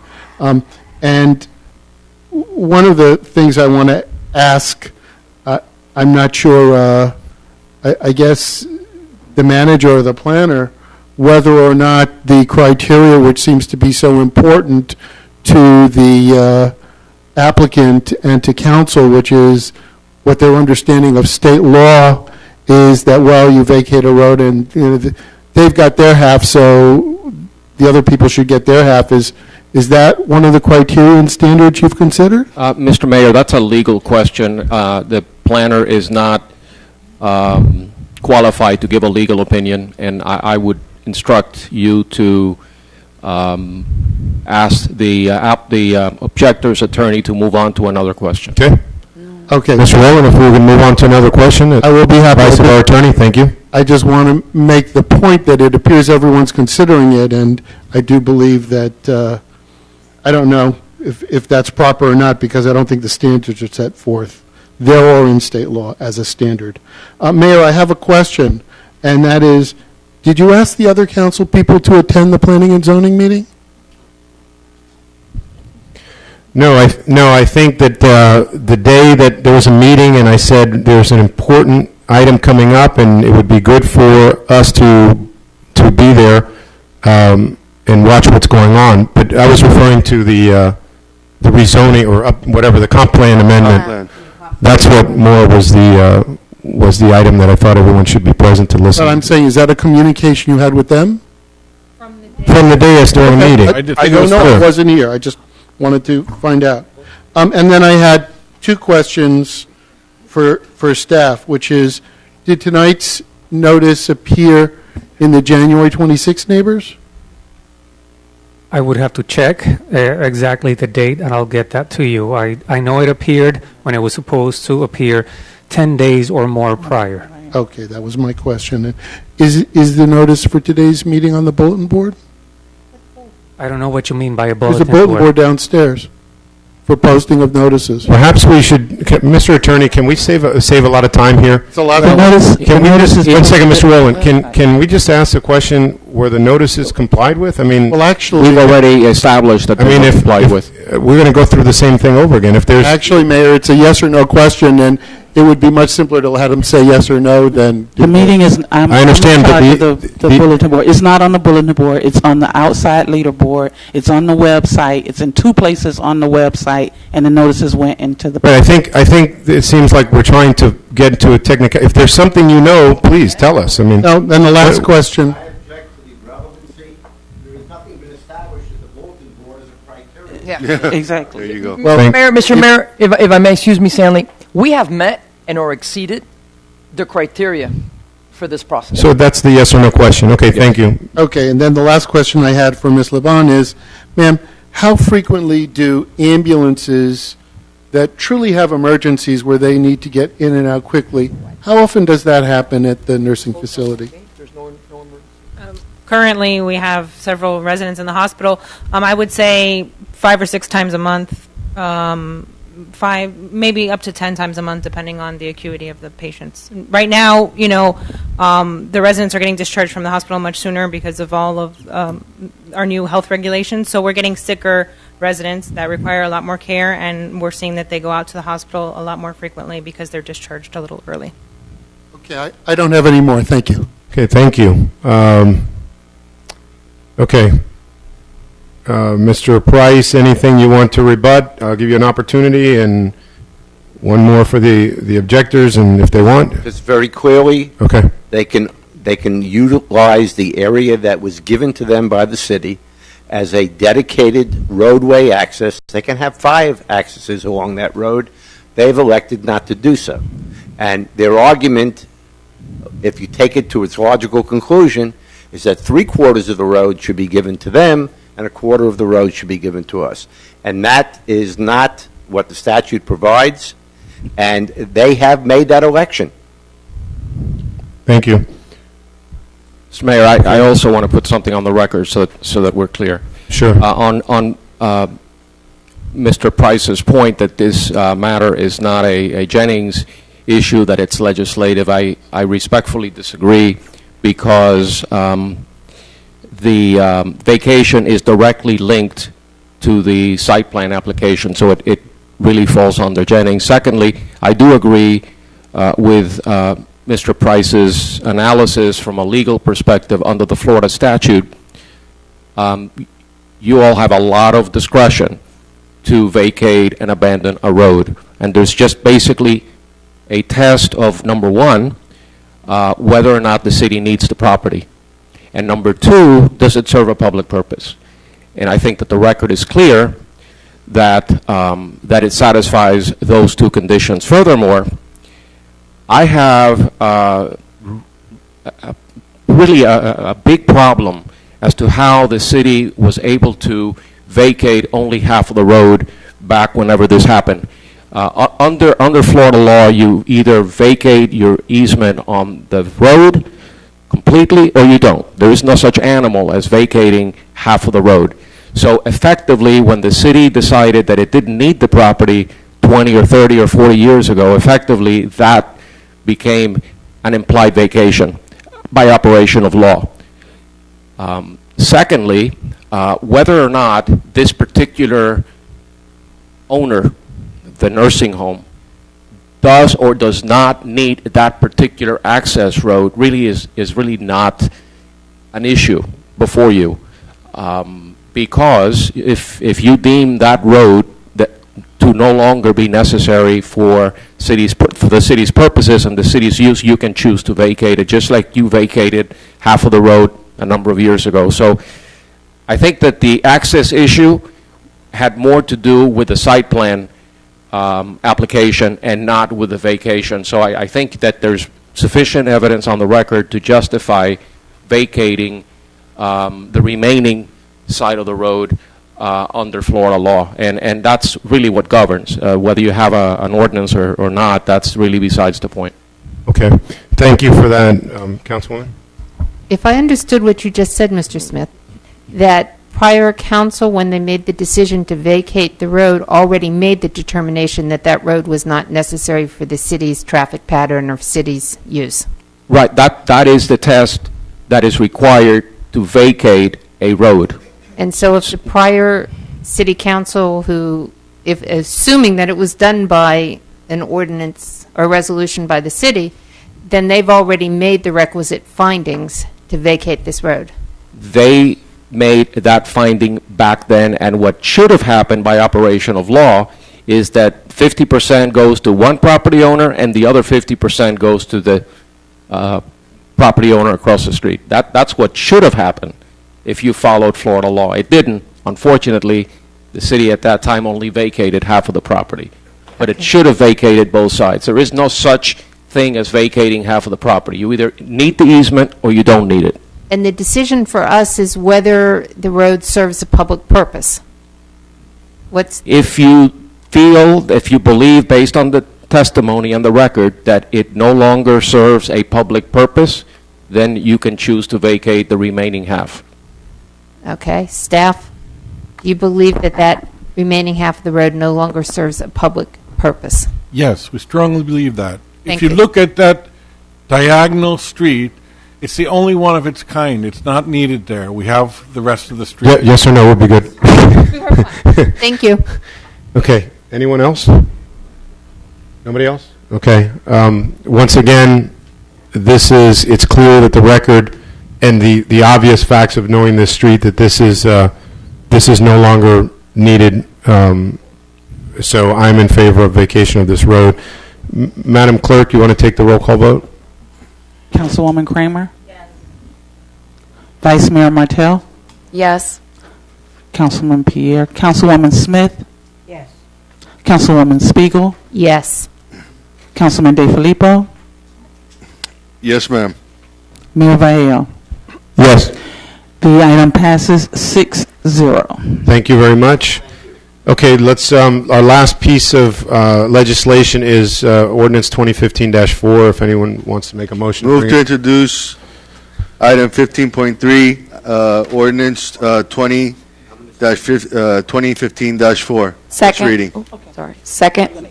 Mr. Smith.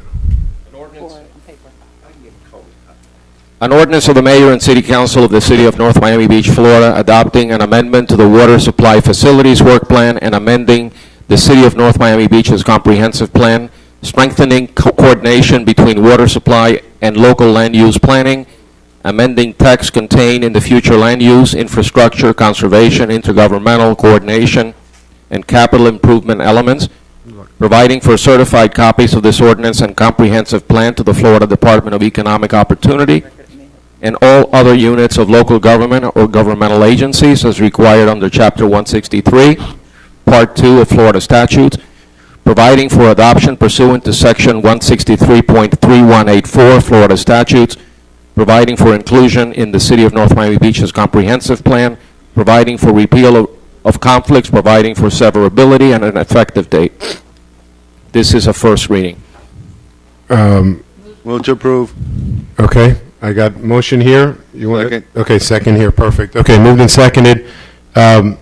Mr. Rivero, you want to explain what this one is? I understand this is kind of a companion piece with the big comprehensive plan, but go ahead and explain for us. Not necessarily it is a comprehensive plan amendment, but it is mandatory for us as a water utility.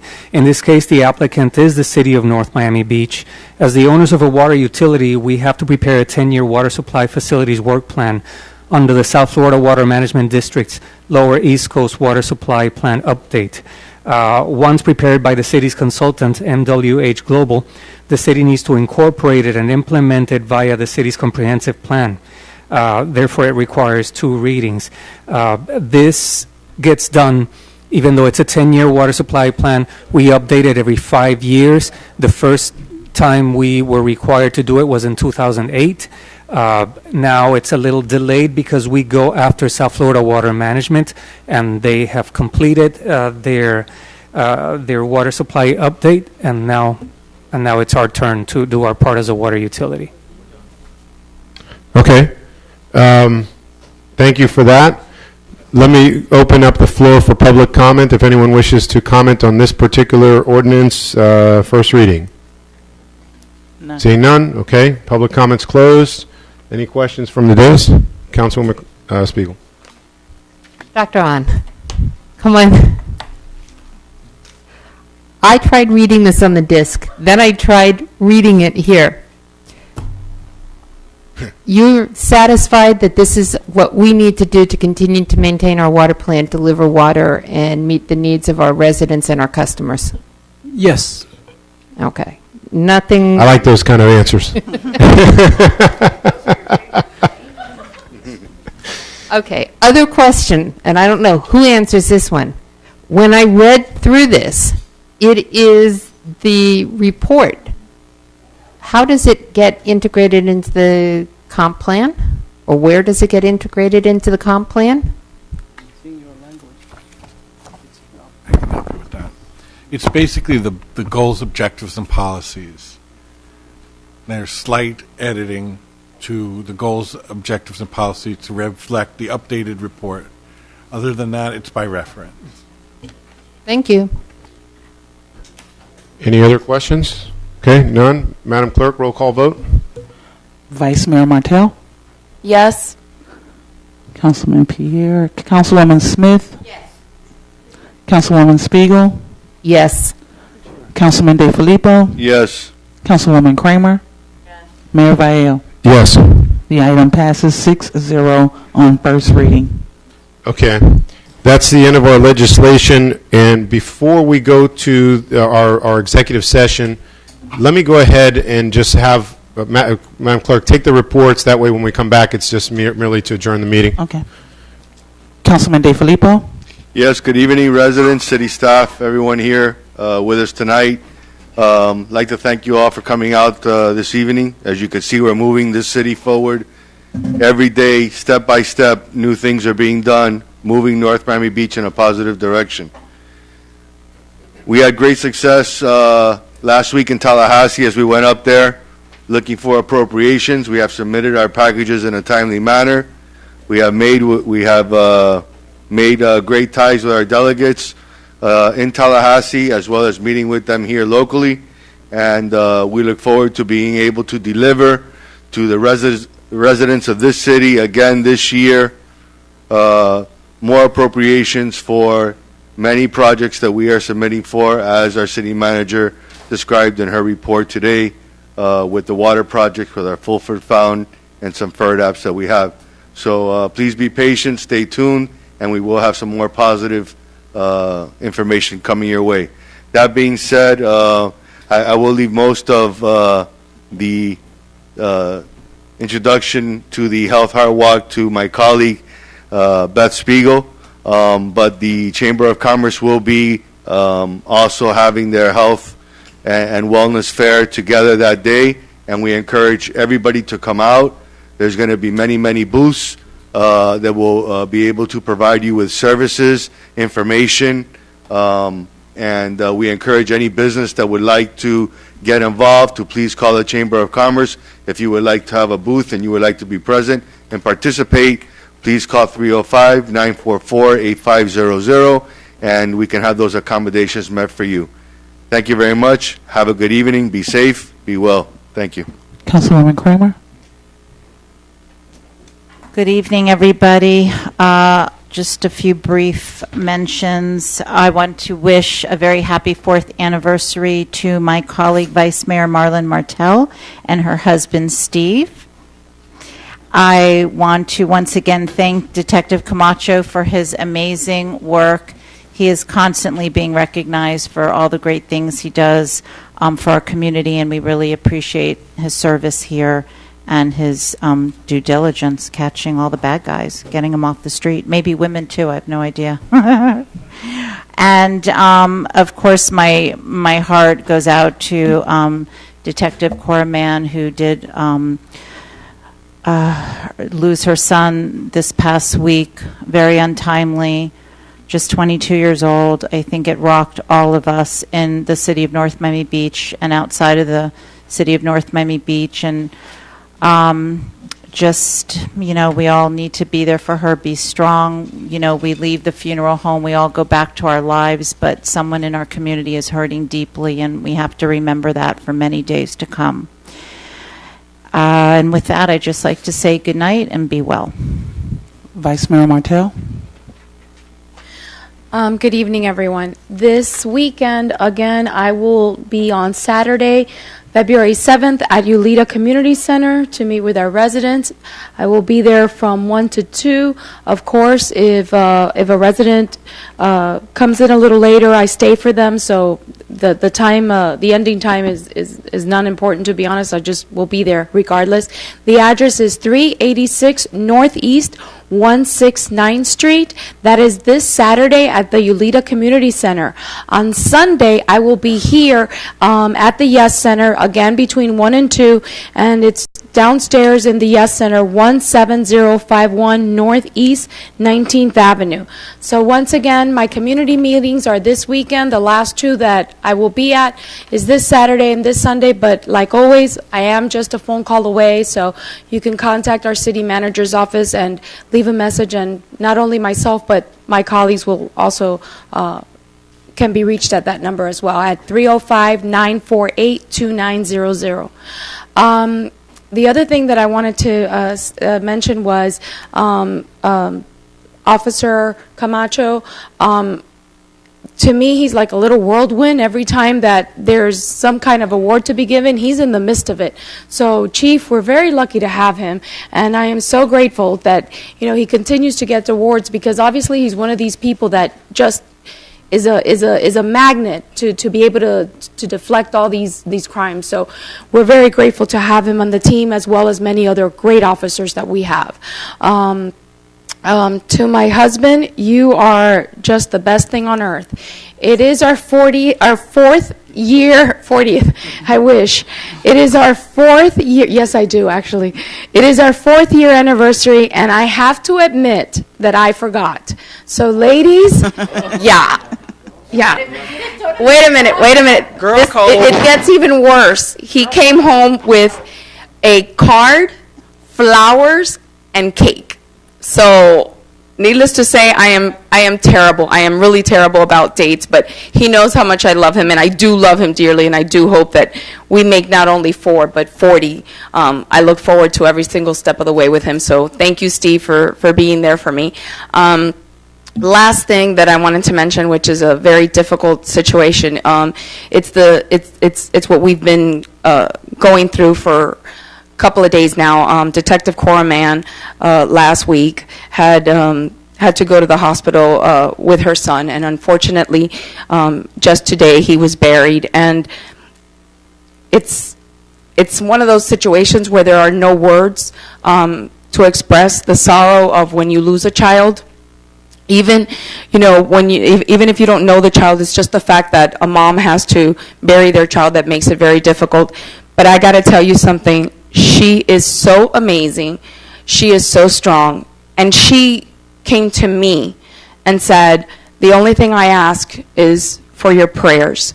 So I ask that of our community, that in moments like this, where a family is in pain, where a dad has lost his child, where a mom has lost her child, and leaves behind a wife, 2 children, just please pray for them, because that's all we can do at this moment. So thank you very much, and good night. Councilwoman Smith. Thank you very much. Because we all know Cora Mann, and because this community knows her, I will start where Councilwoman Martell ended, to say that this young man did have 2 children. He grew up in North Miami Beach. He was a part of our system since he's 2. And if anybody, he was not only well known, and his mother's part of our family, but with 2 young children, if anybody so desires, please, and has a little bit of extra money, please drop it off for the Mann family at the police station. I will tell you that that's one of the things I always ask God for, is don't let me stand over a child's grave. And we're a family here, and all of us up here are hurting for her. And I've asked the manager, and I've told her as much time as she needs, and whatever she needs, we're behind her to give it to her.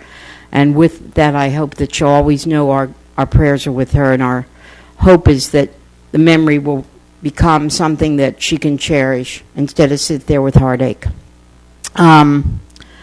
I do want to bring up a couple other things. I hope when you see our officer get the officer of the ward, all of our officers are amazing in North Miami Beach. And as Nelson walked out the door, the only thing I could think of is stay safe.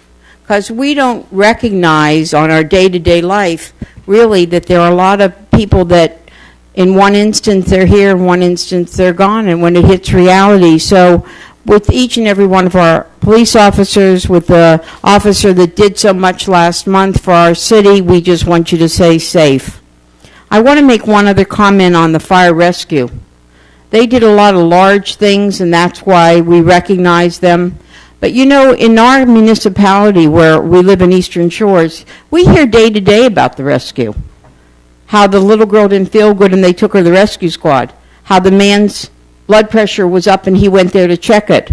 My husband couldn't stop the bleeding and he went to the rescue squad. And I have to tell you, day to day, hour to hour, they are our heroes. So the fire rescue, stay safe. The police, stay safe. I want to mention, we had a gentleman from Washington Park here tonight that wanted to speak on the assistant attorney's report. And because we had already had public speaking, Mr. Mayor, he spoke to the clerk and public speaking was over.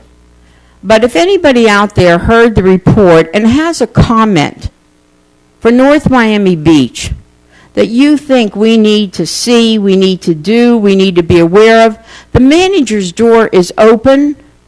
All of our doors are open.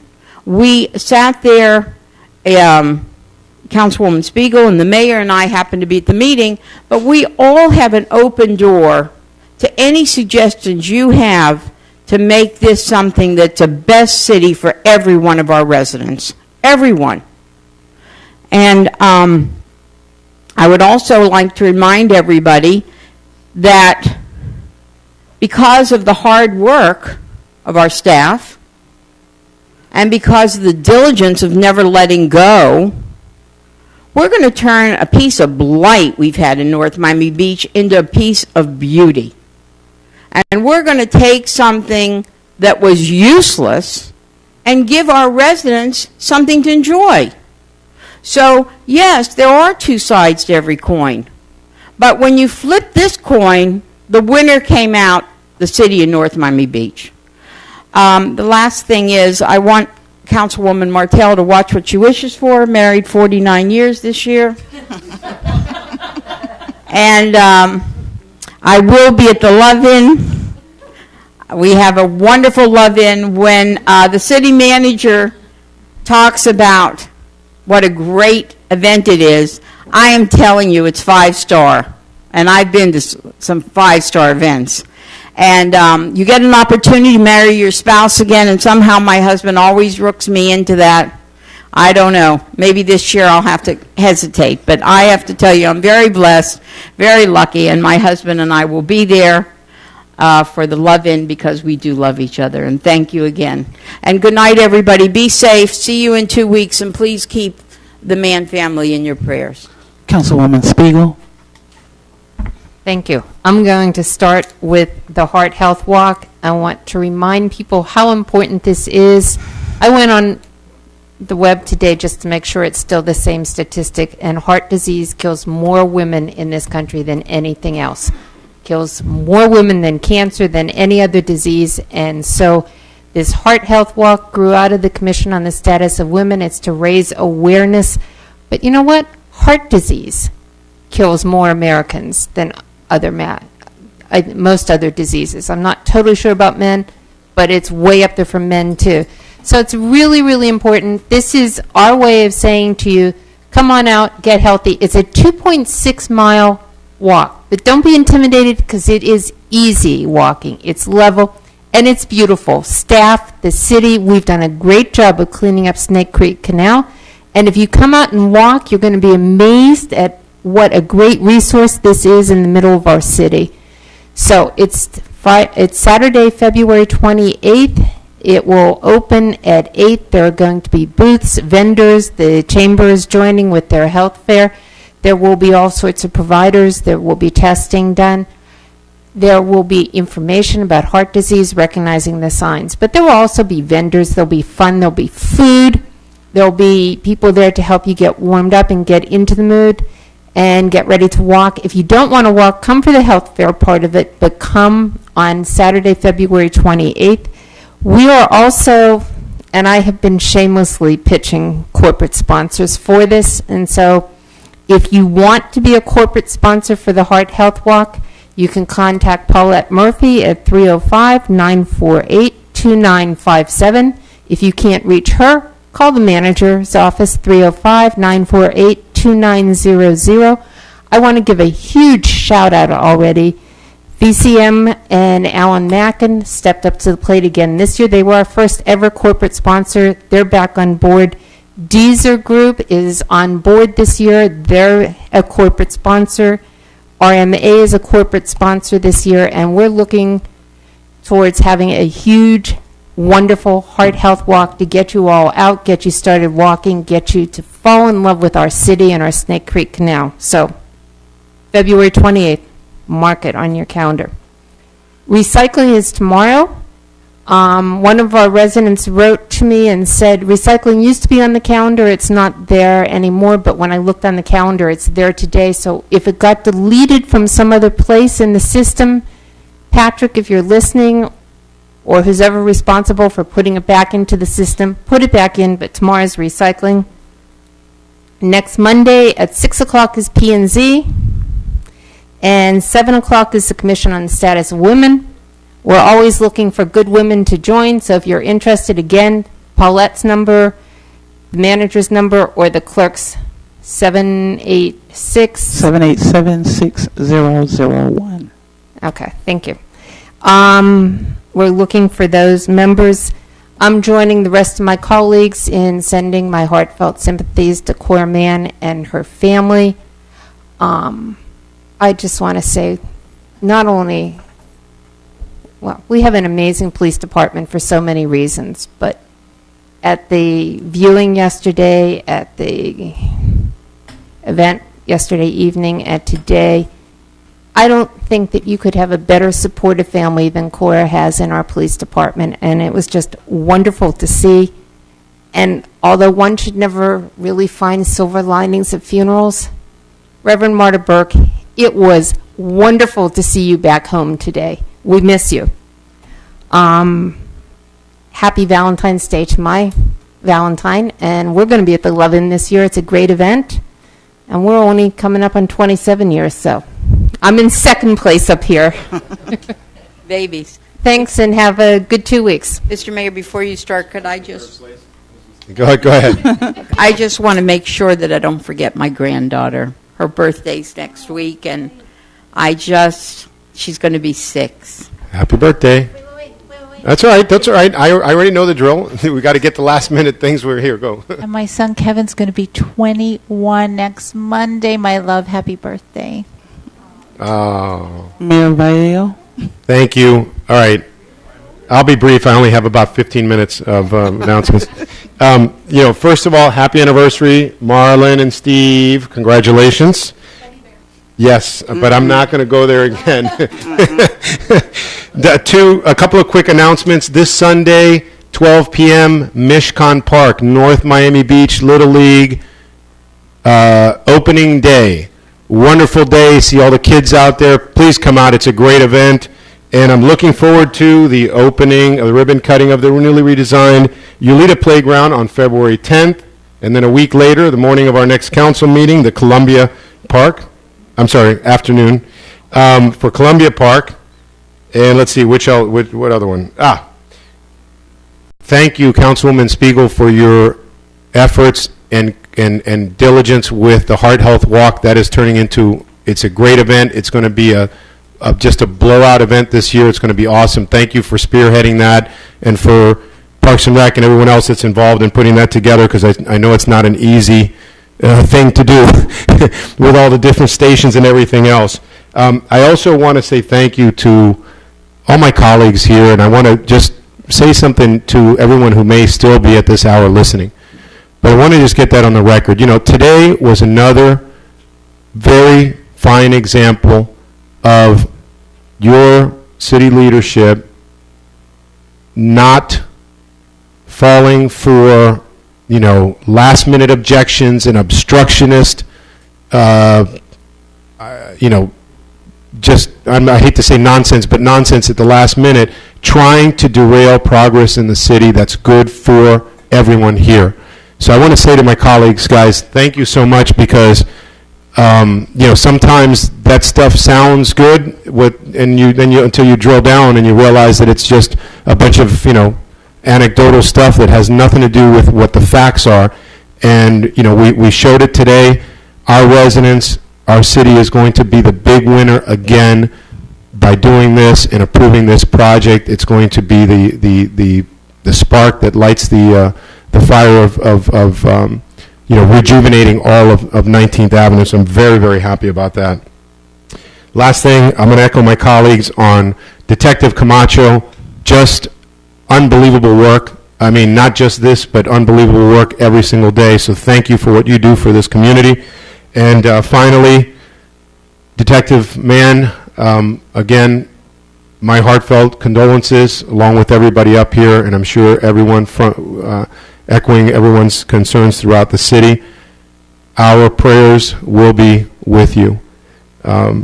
So our next meeting will be Tuesday night, February 17th at 7:30 p.m., and we look forward to seeing you there. At this moment, we're going to have to take a recess of this meeting so that we conduct our attorney-client session. So, Mr. Smith, if you would read the required language, and then we'll adjourn to our meeting room. Yeah, let me announce the meeting. The attorney-client session shall commence in approximately 10 minutes in the city manager's large conference room on the 4th floor. The persons attending the attorney-client session are Mayor George Vallejo, members of the City Council, Anthony F. DeFilippo, Phyllis Smith, Beth Spiegel, Franz Pierre, Barbara Kramer, Marlon Martel, City Manager Ana Garcia, City Attorney Jose Smith, Deputy City Attorney Dottie Joseph, and Jim Lynn, our outside counsel, who is probably home in bed right now, so we'll probably dispense with Mr. Lynn. So we'll meet you upstairs. Do you want to say for the record, Franz Pierre won't be attending? And Franz Pierre has left for the evening, so he will not be attending. Okay, thank you. And then we'll be back down here to close the meeting whenever we finish. This is a recess. We'll be back as soon as it's over, and then we'll announce the ending of the meeting. So if anyone's a glutton for punishment, feel free to stay around. Right. Sorry. Overtime. No, it's not.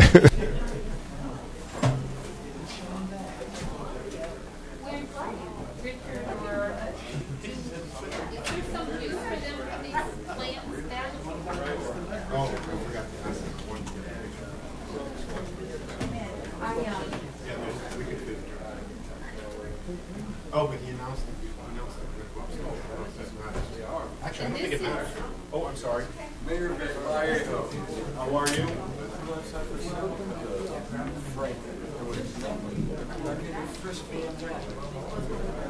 Bullshit, what's going on? You know what?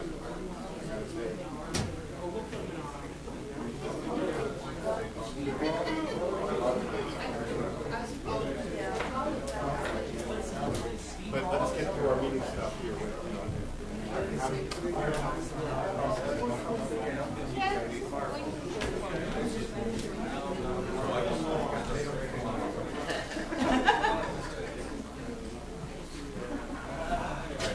Madam Clerk, you got your stuff.